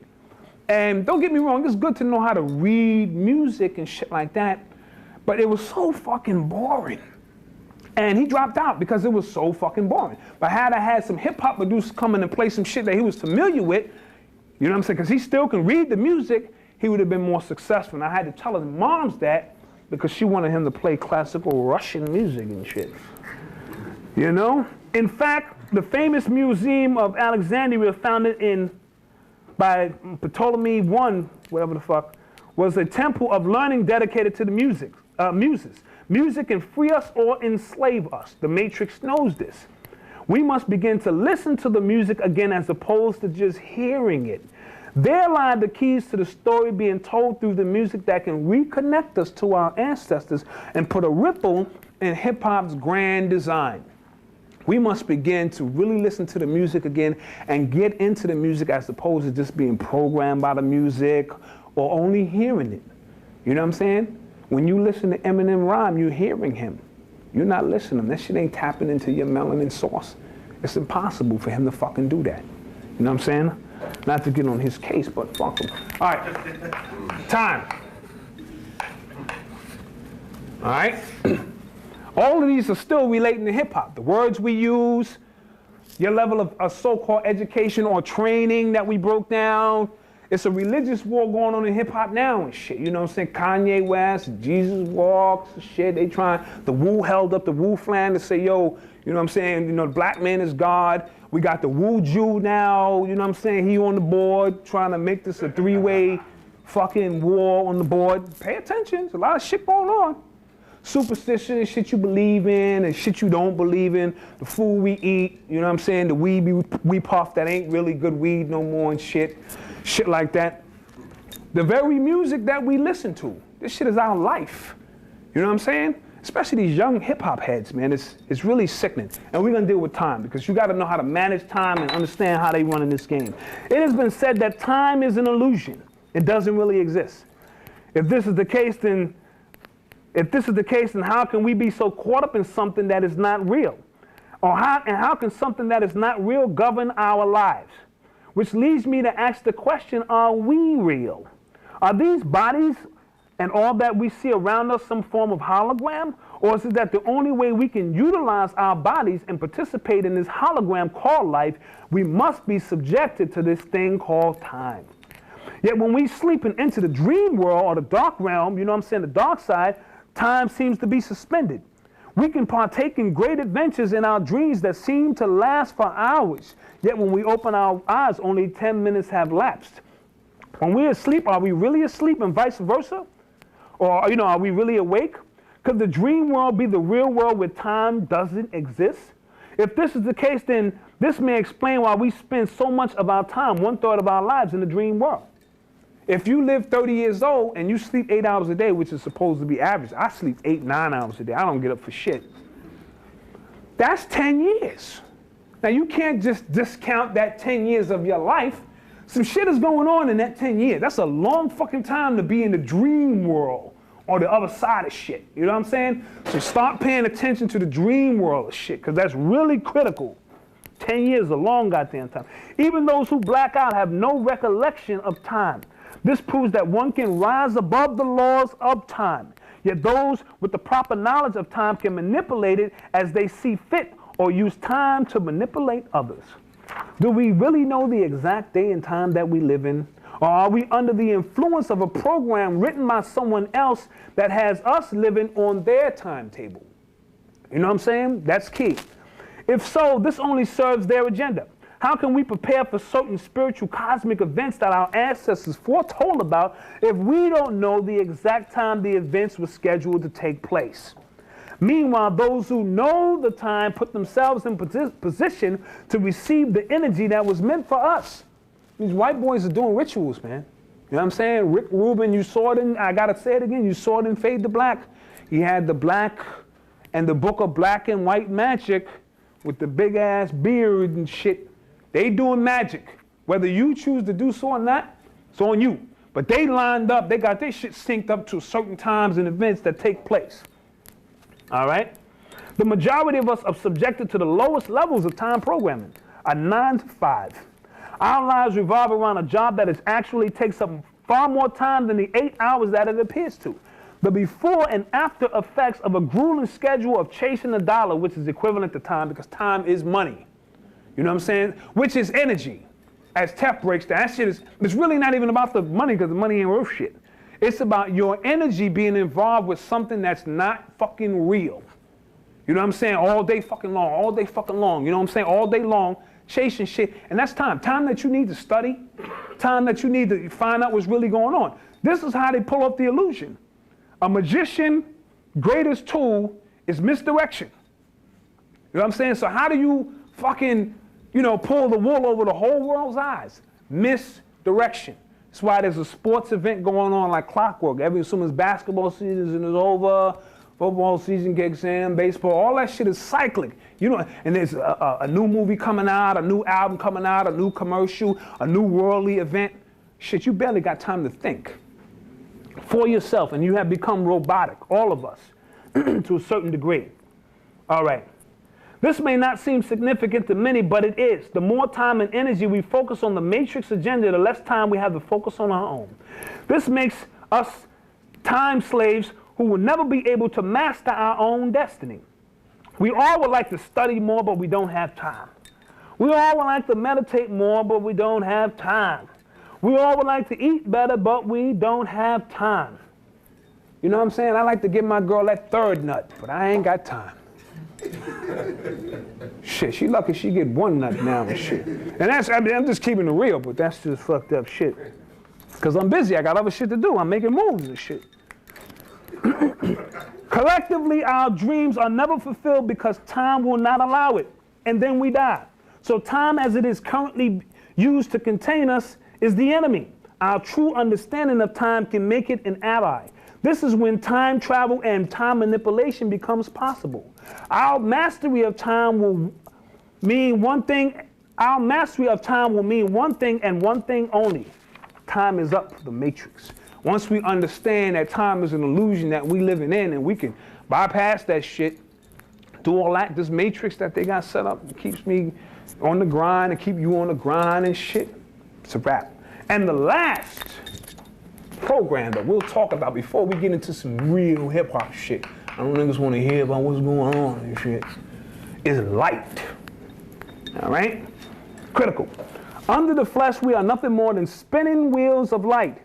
These wheels are called chakras by the ancients, and we broke that down for those of y'all just got here. We did like a hip-hop layman's terms glossary, which for hip-hop cats who are not familiar with certain words and stuff like that and stuff like chakras, I broke it down to an average hip-hopper puffing an L at home and get a general understanding.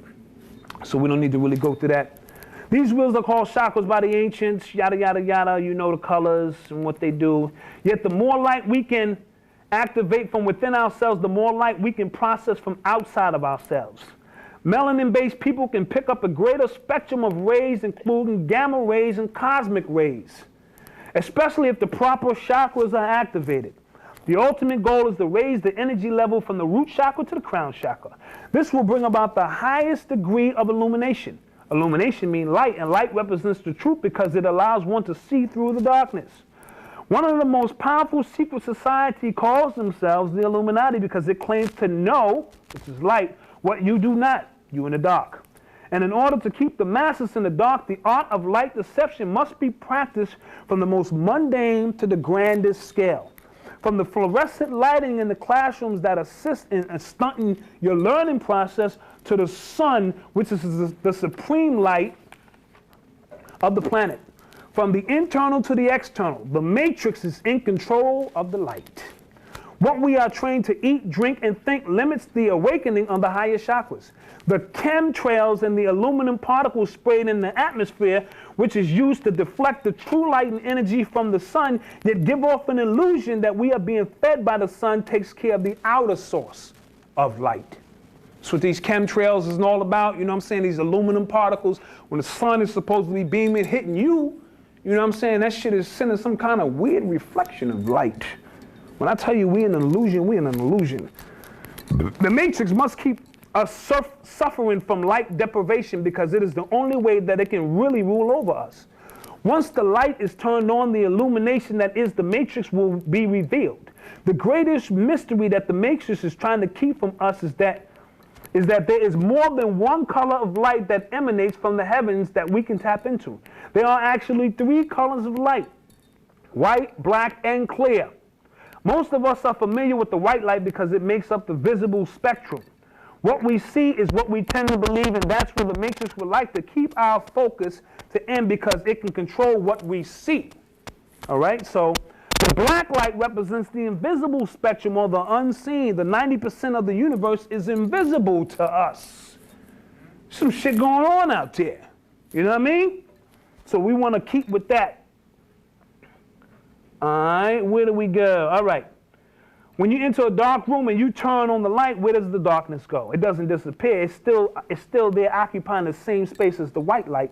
It's just being overshadowed.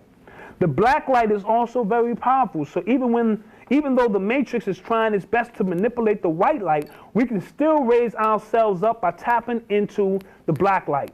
Then there's the most potent of the 3, and that's called the colorless or the God light. This light is basically clear, yet it is what makes up the black and white light. This light is the most dangerous for the matrix. If one can have mastery over the visible and invisible, he or she will be able to truly see things clearly. That's why it's called the clear light. The end result will surely mean lights out for the matrix. Now, by now you're probably saying, well, Black Dot, like what the fuck does all this have to do with hip-hop? Everything. Our ancestors always taught, as above, so below. What's going on in the heavens is taking place on the earth. There is always a microcosm to the macrocosm. With that being said, we must understand that the same programs that the Matrix has designed to run the world are the same programs used by the Matrix, to run hip-hop, just on a smaller scale. The hip-hop nation is just that, a nation. How can a small group of people in the world control so many? They must have a system in place to do so. You know what I'm saying? How can a minority, a real minute amount of people control so many? They got to have programs running and programs in place to do just that. That system is generally based on the 8 or 9 aforementioned programs that we discussed. I felt that it was pertinent to give you a brief overview of these programs to show you how they relate to hip-hop. Now, they have many books on each one of these subjects, you know what I'm saying, that you can study and get, extensive. And I just wanted to, show you how these relate to hip-hop, because now, after I break this down, we're going to get into some straight hip-hop shit. And I don't want to have to repeat myself because there will be a test. Now, yet the same rules apply for someone trying to destroy a system as well, which is exactly what we're attempting to do, destroy the system called the Matrix of hip-hop. So let's get to work. All right. I want to make a few other points real quick before I do that. I had some dedications that I wanted to get out and break down, so I'll do just that.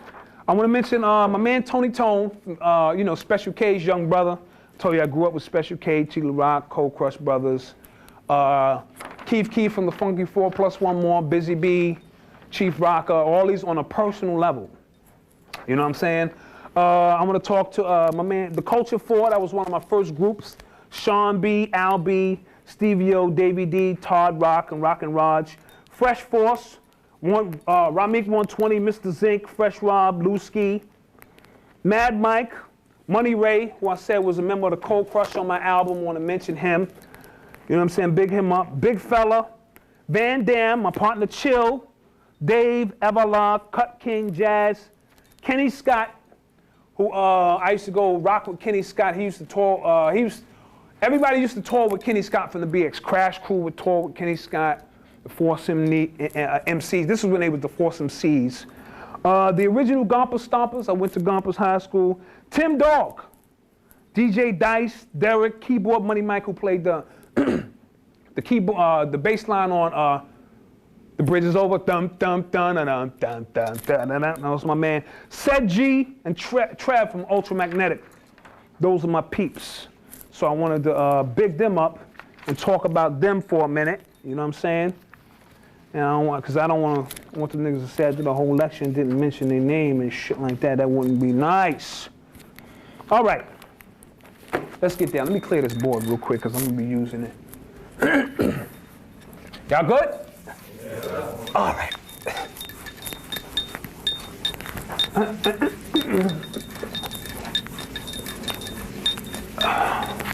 So we in Mercury retrograde. Let me mention that too. We got the master astrologer in the building. Call him Master Will, as a matter of fact. And he was breaking down to me, Mercury retrograde means basically whatever can go wrong will go wrong in certain things of communication. And my sign is Virgo. I'm Virgo, so that's my planet. So if I start rumbling with the papers and shit, you understand, just bear with me. When I'm in some Mercury retrograde, we're going to get through the shit. As a matter of fact, isn't Nas is Virgo, right? Right. He put his album out in the middle of Mercury retrograde. Wow. So did Ludacris. They both Virgos, and they put their, that's interesting. They put their albums out in the middle of Mercury retrograde, which communications, I don't know. How are they doing on the charts? Anybody check the charts? Well, I know your boy is #1. What's Jay-Z. #1 on the Billboard charts this week. With Linkin Park. Linkin Park. So I don't know where Jay is taking hip hop right now, because now he's doing the mashup thing. You know what I'm saying? This is not hip hop. I don't give a fuck what nobody say. You know what I'm saying? This is not raw hip hop in its rawest form. When I look at Linkin Park, I just want to make this point real quick. Linkin Park. That's not what I see with my third eye. I see lacking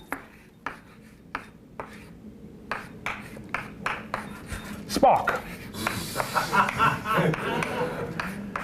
Now, spark, you know, is melanin. That's the black dot. That's the spark. So Jay-Z has a spark. But when something with a spark interacts with something that's lacking a spark, they are on a collision course. And that's the name of the album that Jay-Z has out now, Collision Course. That's what I see. You know what I'm saying? So I just wanted to share that with y'all real quick. Yeah, Collision Course with lacking spark, or Linkin Park. You know what I'm saying? Because ain't nothing hip hop about that, so it must be about money or something.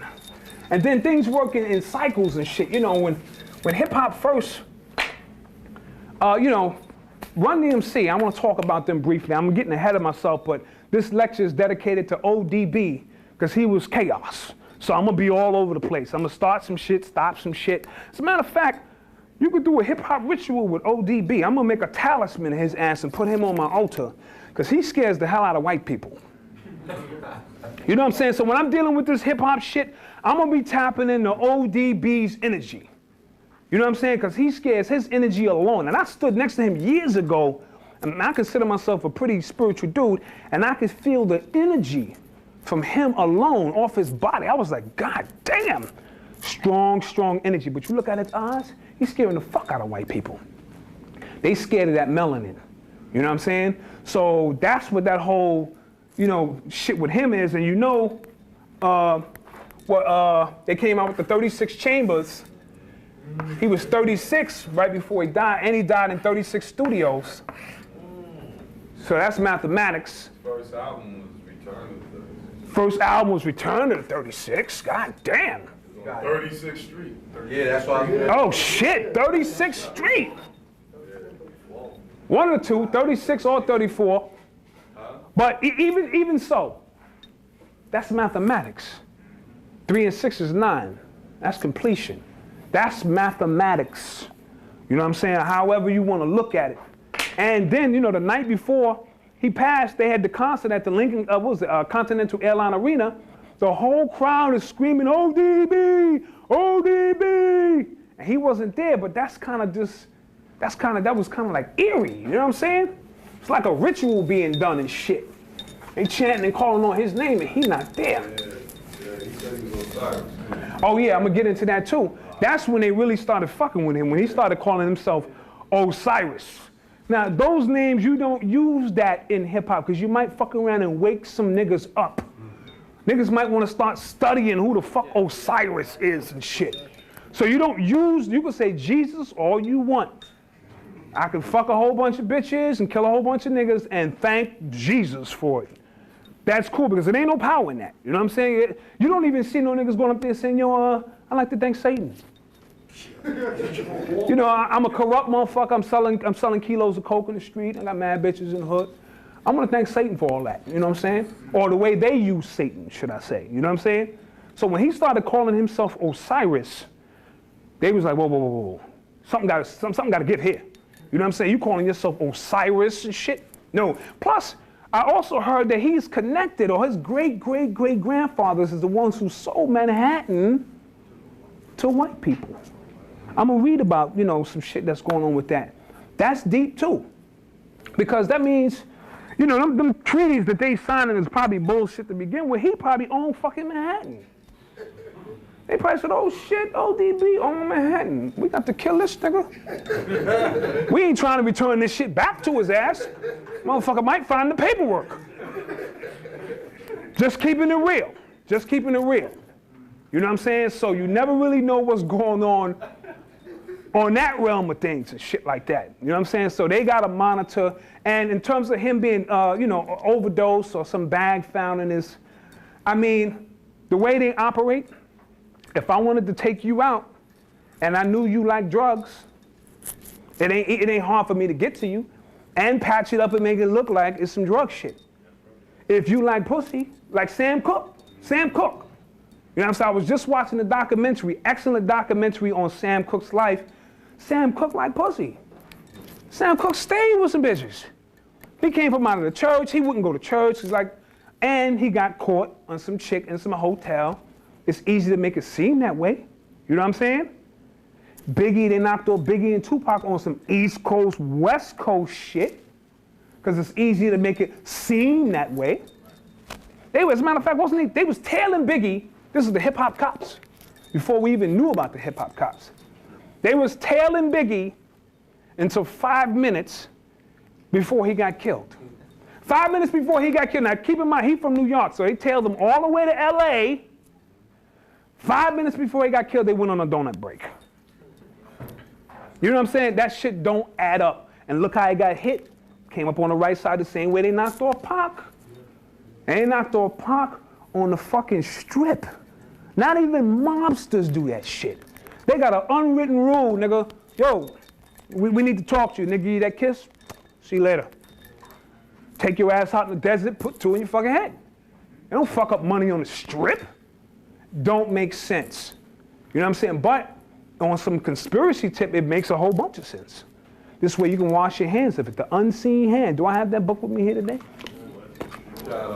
No, I got rule by secrecy, which is the same shit. You know what I'm saying? Rule by secrecy. They are not trying to be seen. And for you to think that this is just some beats and rhymes, wake up. They know who we are. They know how we manifest our godhood. You know what I'm saying? So on the ODB tip, I'm going to be a little chaotic. But, you know, I heard some other things about ODB that I won't even get into because, you know what I'm saying, I'm just not comfortable with it. So I'll keep that to myself. All right, get a little sip of agua. All right, hip-hoppers, let's go. Everything that we talked about before this point was just basic shit. You know, let's line some things up. Let's talk hip-hop. All right. The year was 2005. And on every corner of every hood and back road throughout the United States, there are potential agents everywhere. These potential agents pose a great threat to anyone who is in possession or still has access to real hip-hop. It has become such a rare commodity, so one must move anonymously amongst these programmed hip-hoppers for fear that if their true identity and beliefs are revealed, they will most certainly be attacked by agents in training driven by the Matrix to believe that the latest version of shit-hop downloaded into our thought stream is our salvation. Listen to these young cats. They don't know nothing about hip-hop. They on some shit-hop. You know what I mean? These wannabe agents will do anything to become agents, and their like-mindedness makes it easy for agents to reach anyone that they deem a threat to the system that has been constructed by the Matrix to keep the illusion going. The Matrix of hip-hop is just that, an illusion. But our collective mind is being used by the Matrix as a vessel to travel faster than the speed of light, bouncing off of similar programmed minds that enable it to appear everywhere and nowhere at once. The mental influence of these potential agents can be so strong that it can override one's natural instinct and ability to be free and think for themselves. You too can be short-circuited and reprogrammed if you're not extremely careful of who and what media channels you interface with regarding real hip-hop in the year 2005. Remember, the agents are everywhere. So if you love real hip-hop and your cover is blown, then you are in grave danger.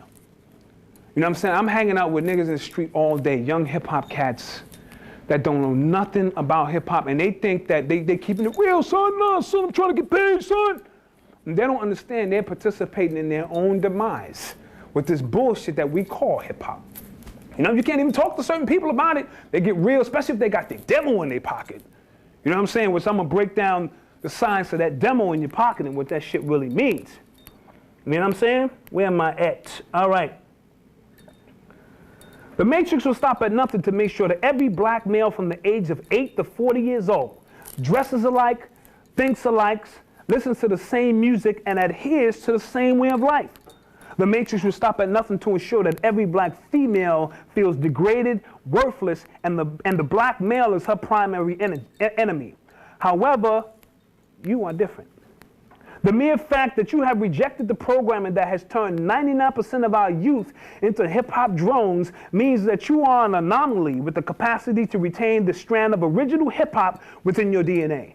It means that you still have access to your detailed files about a time in hip-hop when the gods ruled. It means that you are immune to every radio station, hip-hop magazine, and video show that attempts to erase your memory or scramble your DNA structure in an effort to close the gateway between hip-hop's past and hip-hop future. It means that by the Matrix standards, you are the one. And with an activated pineal gland that can clearly see beyond the illusion that is the Matrix, the construct, you are more dangerous than 1 million of its agents. It also means that at this very moment, agents are coming to get you, and time is running out. Since time is an illusion, it's easy for the Matrix to use it to alter the perception and thought patterns of the youth who are 18 years old and younger because they have literally been birthed into the construct. If you're 18 years old and younger and shit, because this timeline I'm going to break down for you, from 88 on, if you know what I'm saying, you have been birthed into this, so you will fight for this like it's real. All right, where am I? Okay. The Matrix's hip-hop is all that they know and all that they wish to know, and they will fight feverishly to defend it. The divide between the Matrix And old school hip hop or Zion must be kept because old school heads know the truth. That you youngsters are nothing more than slaves and your sole purpose of existence is to keep this version of the Matrix alive. The further we move from its origins, the easier it becomes to suppress and conceal the true knowledge of hip hop. In a generation or two, the Matrix will be able to dismiss the gods who created real hip hop as some sort of myth or urban legend because there will be no remnants of their existence if we don't find a way to preserve the history, not by words alone, but through practice. You know what I'm saying? If we don't, us older cats who understand what hip hop is about, if we don't begin to teach these young cats what hip hop is about, they're going to dismiss Kumo Diaz as some kind of fucking myth. Telling their children, oh, Kumo D never existed. You mean the guy with the dark glasses is a myth? It never happened. Serious. They'll be able to do that shit after a while. The further and further we move from its origins and us old school heads don't pass it on. You know what I'm saying? You seen the movie Incredibles? Anybody seen that? All right, now. Twice. Beautiful. In that movie, because I like to parallel a lot of shit with hip hop. In that movie, I felt that they was talking about hip hop in a weird sense. Meaning the Incredibles, the ones who created hip hop, they were no longer needed now. You know what I'm saying? So once they got the Matrix and the construct set up, they didn't need Rakim and Jazzo. They didn't need motherfuckers like that no more. And them incredible MCs had to go and get a job and be normal and shit like that. Sitting at a desk. I drive a bus for a living. I'm one of the fucking Incredibles.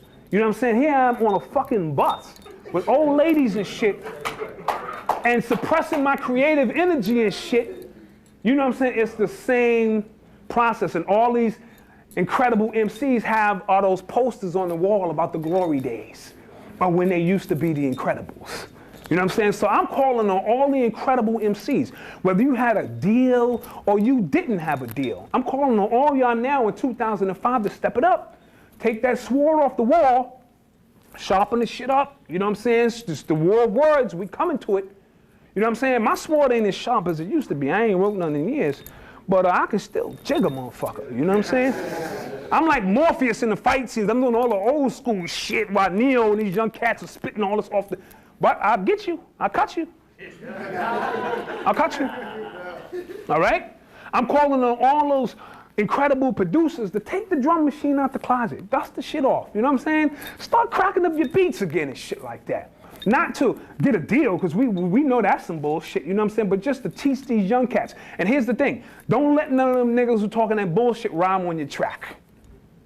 That's where the producers we kind of throw them by the wayside because they don't take responsibility for nothing. I just, like G-Rap said, I'm just a chef. I just cook up the stew and step. You know what I'm saying? So we kind of let the producers off the hook. Nah, don't let no niggas rhyme on your track. My partner Dave did that. He pulled his drum machine down and he told all them little young niggas, he said, listen, I got beats, you know what I'm saying? You know what I'm saying? But when you come to my house, you can't rhyme about none of that street killing shit if you didn't really do it. Nobody knocked on his door. Nobody. You know what I'm saying? So we all have to begin to take responsibility for what we're doing. So I'm calling on all those Incredibles. And you young cats, when you in a cypher and you spitting and shit like that, and you see that old dude with just a little bit of gray in his beard, and he got a newspaper on his hand because he coming from work or he got his kids, and he's sitting in the cypher and he watching, it's probably one of the masters right there. You know what I'm saying? That's why he's sitting there. He's disgusted at where hip hop has turned. You know what I'm saying? But when the student is ready, the teacher will appear. So if you young cats just say, yo, old man, you used to do this? He probably say, yeah, shorty, come in. Let me show you what this is about. Let me tell you about the Cold Crush. Let me tell you about the Furious 5, Funky 4. Let me tell you. Let me show you how to do this, how to never turn your back to the crowd when you're performing. You know what I'm saying? And shit like that, them little techniques. You follow me? So that's why I'm calling on all the Incredibles. I'm dedicating this lecture to the Incredibles. Those MCs, you know what I'm saying, who were pushed off to the wayside because they had already got a system in place. They didn't. You know what I'm saying? Once they got their system, which we're going to break down, once they got their system in place, fuck they need you for? Go get a job. Ain't that some shit? All right. Let's continue on. If you look out into the streets in 2005, you'll see that the Matrix has successfully manufactured an army of wannabe MCs, producers, video hoes, mixed DJs, ball players, street hustlers, and pimps who could care less about the origins of hip-hop. They just want to get paid. They are all potential agents. Make no mistake about it, fellas. It doesn't matter if they're your brother, sister, homeboy, husband, or wife. If they are not unplugged and armed with the fully activated pineal gland, then they are your enemy. Instead of knowledge, most of these potential agents are armed with demos in their pockets that could very well contain the access codes needed for them to escape the hood and become full agents. That's the goal of many of our young MCs. But access must be granted in the form of music that fits the criteria of the Matrix, which is violent and destructive. So all these cats got demos in their pockets, and this shit is just, they're hoping that these are the codes that can get them out of the hood. So they can come back and shit what they watch and shit and roll through the hood and look at you and shit like, what's up, nigga? You know what I'm saying? And shit like that. These rappers piss me off.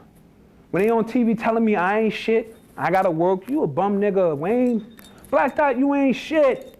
And I'm the one who voted this motherfucker here. I'm the one who purchased this record, which is in election. You know what I'm saying? When you go out and purchase their record, you buy into that shit. Nigga telling me I ain't shit. You ain't shit, Wayne. You ain't shit. Nigga, get a job. I'm like, oh shit. This is fucked up. So you gotta watch who you promote and shit like that. That's very fucking key. You know what I'm saying? If their demo is also encrypted with information that indicates that they hate women, hate themselves, and are willing to allow their soul and creative energy to be captured onto a disc to gain clearance, they could very well be uploaded into the system. The Matrix doesn't have to scan your retina or fingerprints to determine if you are hip-hop ready to become an agent. It simply has to place your CD into the hard drive of its mainframe located at one of its record companies, movie studios, and video shoots. Once the CD is placed into the hard drive of the Matrix and the information is screened, processed, and authorized, they become full agents, and their mission, if they so choose to accept it, is to kill you. Ain't that some shit? All they got to do is take their CD and place it into the hard drive of the Matrix. Go to a record company, movie studio, and if that shit matches up, they screen it and process it. Yeah, you hate your women, you violent and shit, you know what I'm saying, you ready to sell out. Access granted. And they move from one side of the hood into some Matrix shit. And these same motherfuckers come back to kill you. I'm gonna show you how right now. All right? So, if you know, that's what happens if their demo is accepted. If their demo is rejected, it simply means that they have not received enough programming on how the Matrix operates, and they must return to one of its many mind control outlets, like the television, radio, movie theater, or magazine stand for more training and to await further instructions. The Matrix of hip-hop, the mission of a hip-hop agent is to kill you with products like alcohol, which is one of the leading causes of death of black people and Latino people in the hood. The mission is to kill you with cigarettes that cause cancer, meat and dairy products that destroy the body. The mission is to kill you with hip-hop ringtones that distract you from the universal tones. And the mission is to drain all of your resources so that you become totally dependent on your oppressor. The mission is to spiritually kill you with religion. Now you must sit back and ask yourself, is my favorite rapper trying to kill me? This is the shit I ask myself.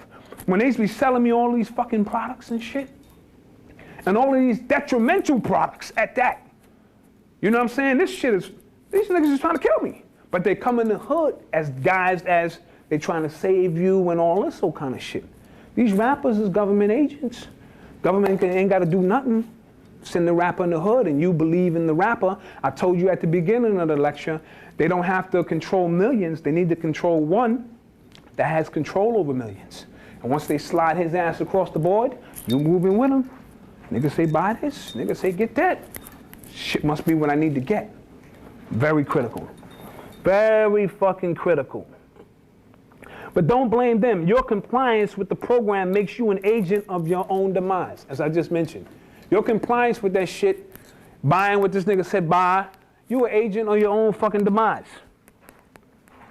This is the hip-hop art of war, and these agents will stop at nothing to strategically corner and destroy their enemy in all walks of life. We are the enemy. the ones who can see but who are grossly outnumbered by those who feel that hip-hop belongs to the people who created it and they're just protecting our way of life, when in fact they're protecting the very system that is destroying real hip-hop. We may lose the battle, but we can still win the war. Just as there are agents working for the Matrix, there must be double agents positioned inside of the construct ready to assist us in our fight for freedom. Gotta be. That's just the law of opposites, polarities and shit. It's all these agents out here to kill us. Gotta be some cats in hip-hop who understand what's going on that's just waiting for the opportune time to turn this shit back over to the people. One can only hope so, because in the year 2005, the war of words will escalate to new heights as the battle lines that have been drawn between these end times of rhyme. But that's the end of the story. Let's go back to the beginning. So y'all follow me with that? Yeah.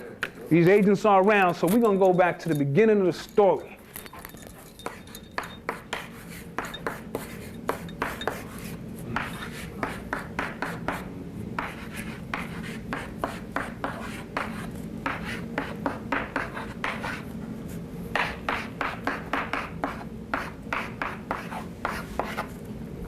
Earth, air, water, fire, and hip-hop.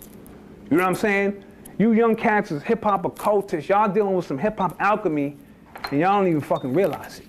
You know what I'm saying? It's just that simple. Each of the elements, like earth, I attribute that to the graph writer.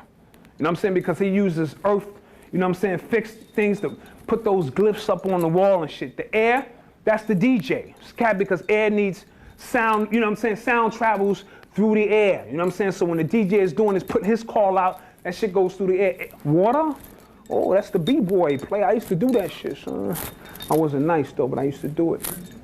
Fire, the word, you know what I'm saying? That fire. When you mix them all together, they become the culmination of hip-hop when you add that secret elixir. That element that cats who don't have that element can't really participate in hip-hop on that level. All right? So let's break down Earth first. When this civilization finally crumbles and is covered by the sands of time, what will be left behind as a monument for the next civilization to study about our glorious past? From a hip-hop point of view, the answer to this question would undoubtedly be tenement buildings. And just like the Great Pyramids of Kemet, these tenement buildings would be considered as sacred as any other monuments left behind by our ancestors to awaken a future people.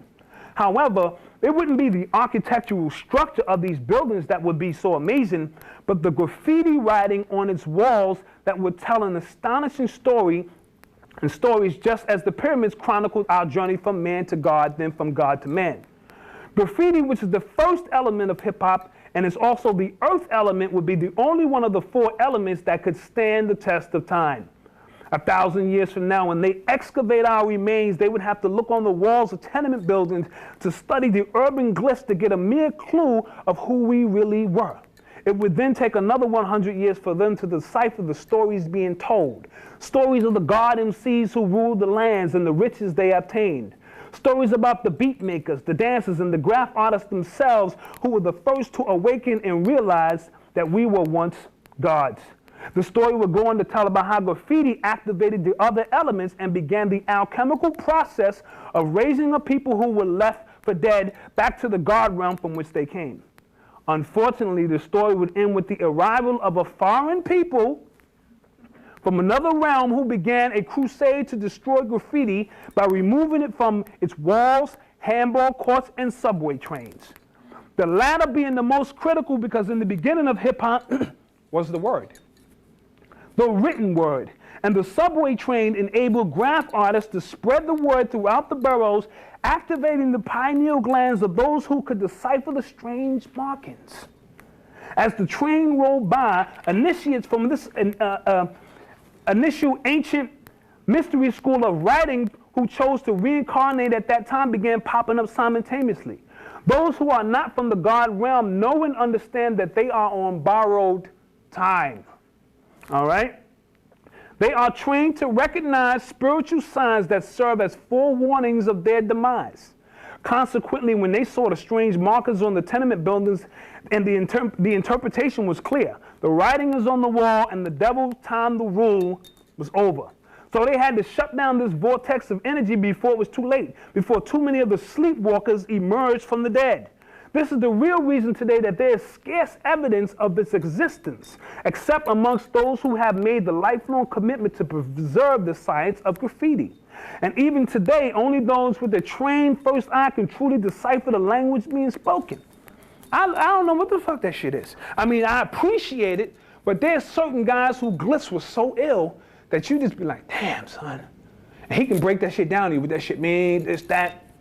You have to have a trained first eye. You have to be from that initiate school from ancient times and reincarnated. Some cats can run up to, oh, that shit mean this, Wayne. Oh, all right, yeah, I knew that. What the fuck these niggas is talking about? You know what I'm saying? All right. The glyphs, symbols, and images are nothing more than frozen sounds that have formed sacred words spoken by the Supreme Consciousness. Interfacing through your interpretation of these tags is like having a conversation with God, the higher realms of self connected to the infinite one. It's the earth element because it uses matter to manifest itself. Unlike our ancestors who had as much time as they needed to carve their hieroglyphs into stone, spray paint was used because it was quick to dry, allowing the graph artist to, you know, stick and move. You know what I'm saying? And then there was some social shit in there, fuck Koch. Koch sucks back in the 70s. You know, niggas do little social messages and that shit too. But that's some deep shit. You know what I'm saying? So we want to put that with the graph artists. You know what I'm saying? And I'm going to put that shit with hieroglyphs. It's some hip-hop hieroglyph shit. And for all the ancients who might get mad because I attributed graffiti to hieroglyphs, sorry. You know what I'm saying? I have to show hip-hop cats how we are connected to ancient times. It's nothing new under the sun. All this shit, we just coming back and we calling it hip hop. You know what I'm saying? We've been beating on drums, writing on walls, dancing, and the oracle been speaking for years. They didn't call it hip hop. We just calling the shit hip hop. All right? Y'all still with me? All right, let's deal with the air element of hip hop. The air element is reserved for sound that has movement. In this case, I'm talking about sound waves generated by the DJ on the ones and twos. This still enabled us to interface with God just through a different medium of sound. All right? Music is universal, not the language spoken or harmonized over the music. So DJs mastered the art of cleverly highlighting the breakbeat, which contained encoded messages within the music itself, and created an entirely different language that spoke to the higher realms of one's soul. You follow me? That's what the breakbeat was about. We could, you know, the words could have been saying anything in English language as we discussed, but when niggas started, I used to DJ too. I used to pop needles. I used to needle drop. Panic mentioned that on this old school joint. I used to spin the needles back on some Grand Wizard Theodore shit. I wasn't nice, but again, like I said, when you did hip hop back in the day, you did a couple of them things. You was a b-boy, you had a graph, you know what I'm saying? You might have been a DJ for a while. You know what I'm saying? You were skilled in all of the crafts. All right? Huh? Unlike today. Very unlike today. All right? So not to say that DJs didn't play the words or choruses in the song, because they did. It's just that the most important part of the song was the breakbeat.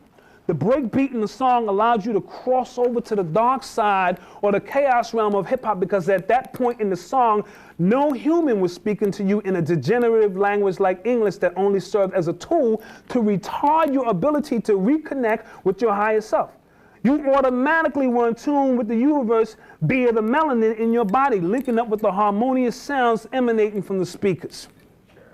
The mind was able to ride the sound waves into a different dimension of time and space for a short period of time before returning to the earthly realm, only to do it again when the next breakbeat came on.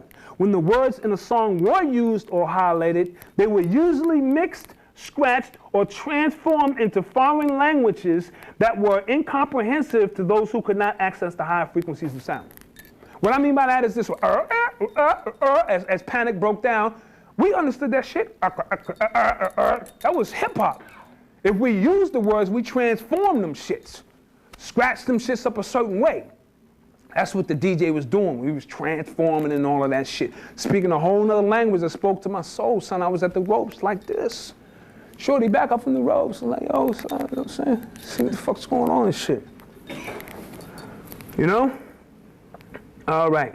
What sounded like gibberish to most was in fact mathematical instructions encased in sound designed to reformulate our DNA structure.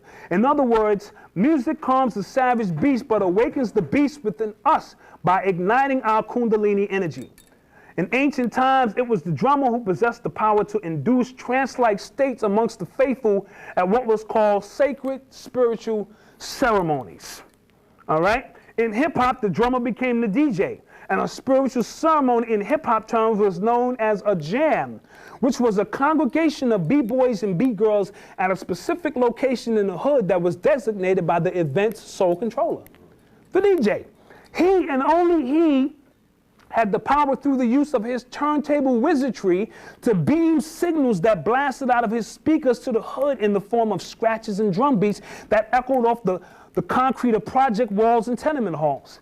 Even the tenement buildings themselves changed the way that the sound of the drums resonated through the jams. All right, so that was all science right there. Turning them into sound chambers equal to those found in the pyramids devised to align our energy, with the pyramids, or in this case, tenement buildings on other planets.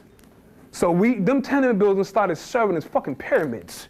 And the way that sound echoed off the tenement buildings, we was at that jam and shit became a sound chamber which aligned you with hip-hop on Mars. Fuck it. Africa about talking about hip-hop, he want to see hip-hop on Mars. Who knows? Who knows where this shit started from? It may be the way we communicating with those other planets. You know what I'm saying? Keep that real.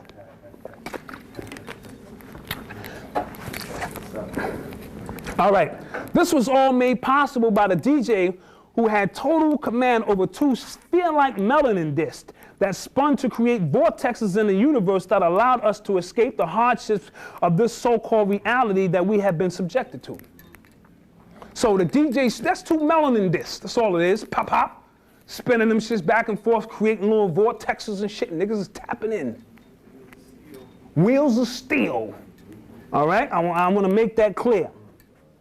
These black holes were opened not just by the spiraling of the spheres, but also by the scratching, mixing, transformation, and altering of records' original content that allowed those with melanin to cross over into alternate dimensions at will.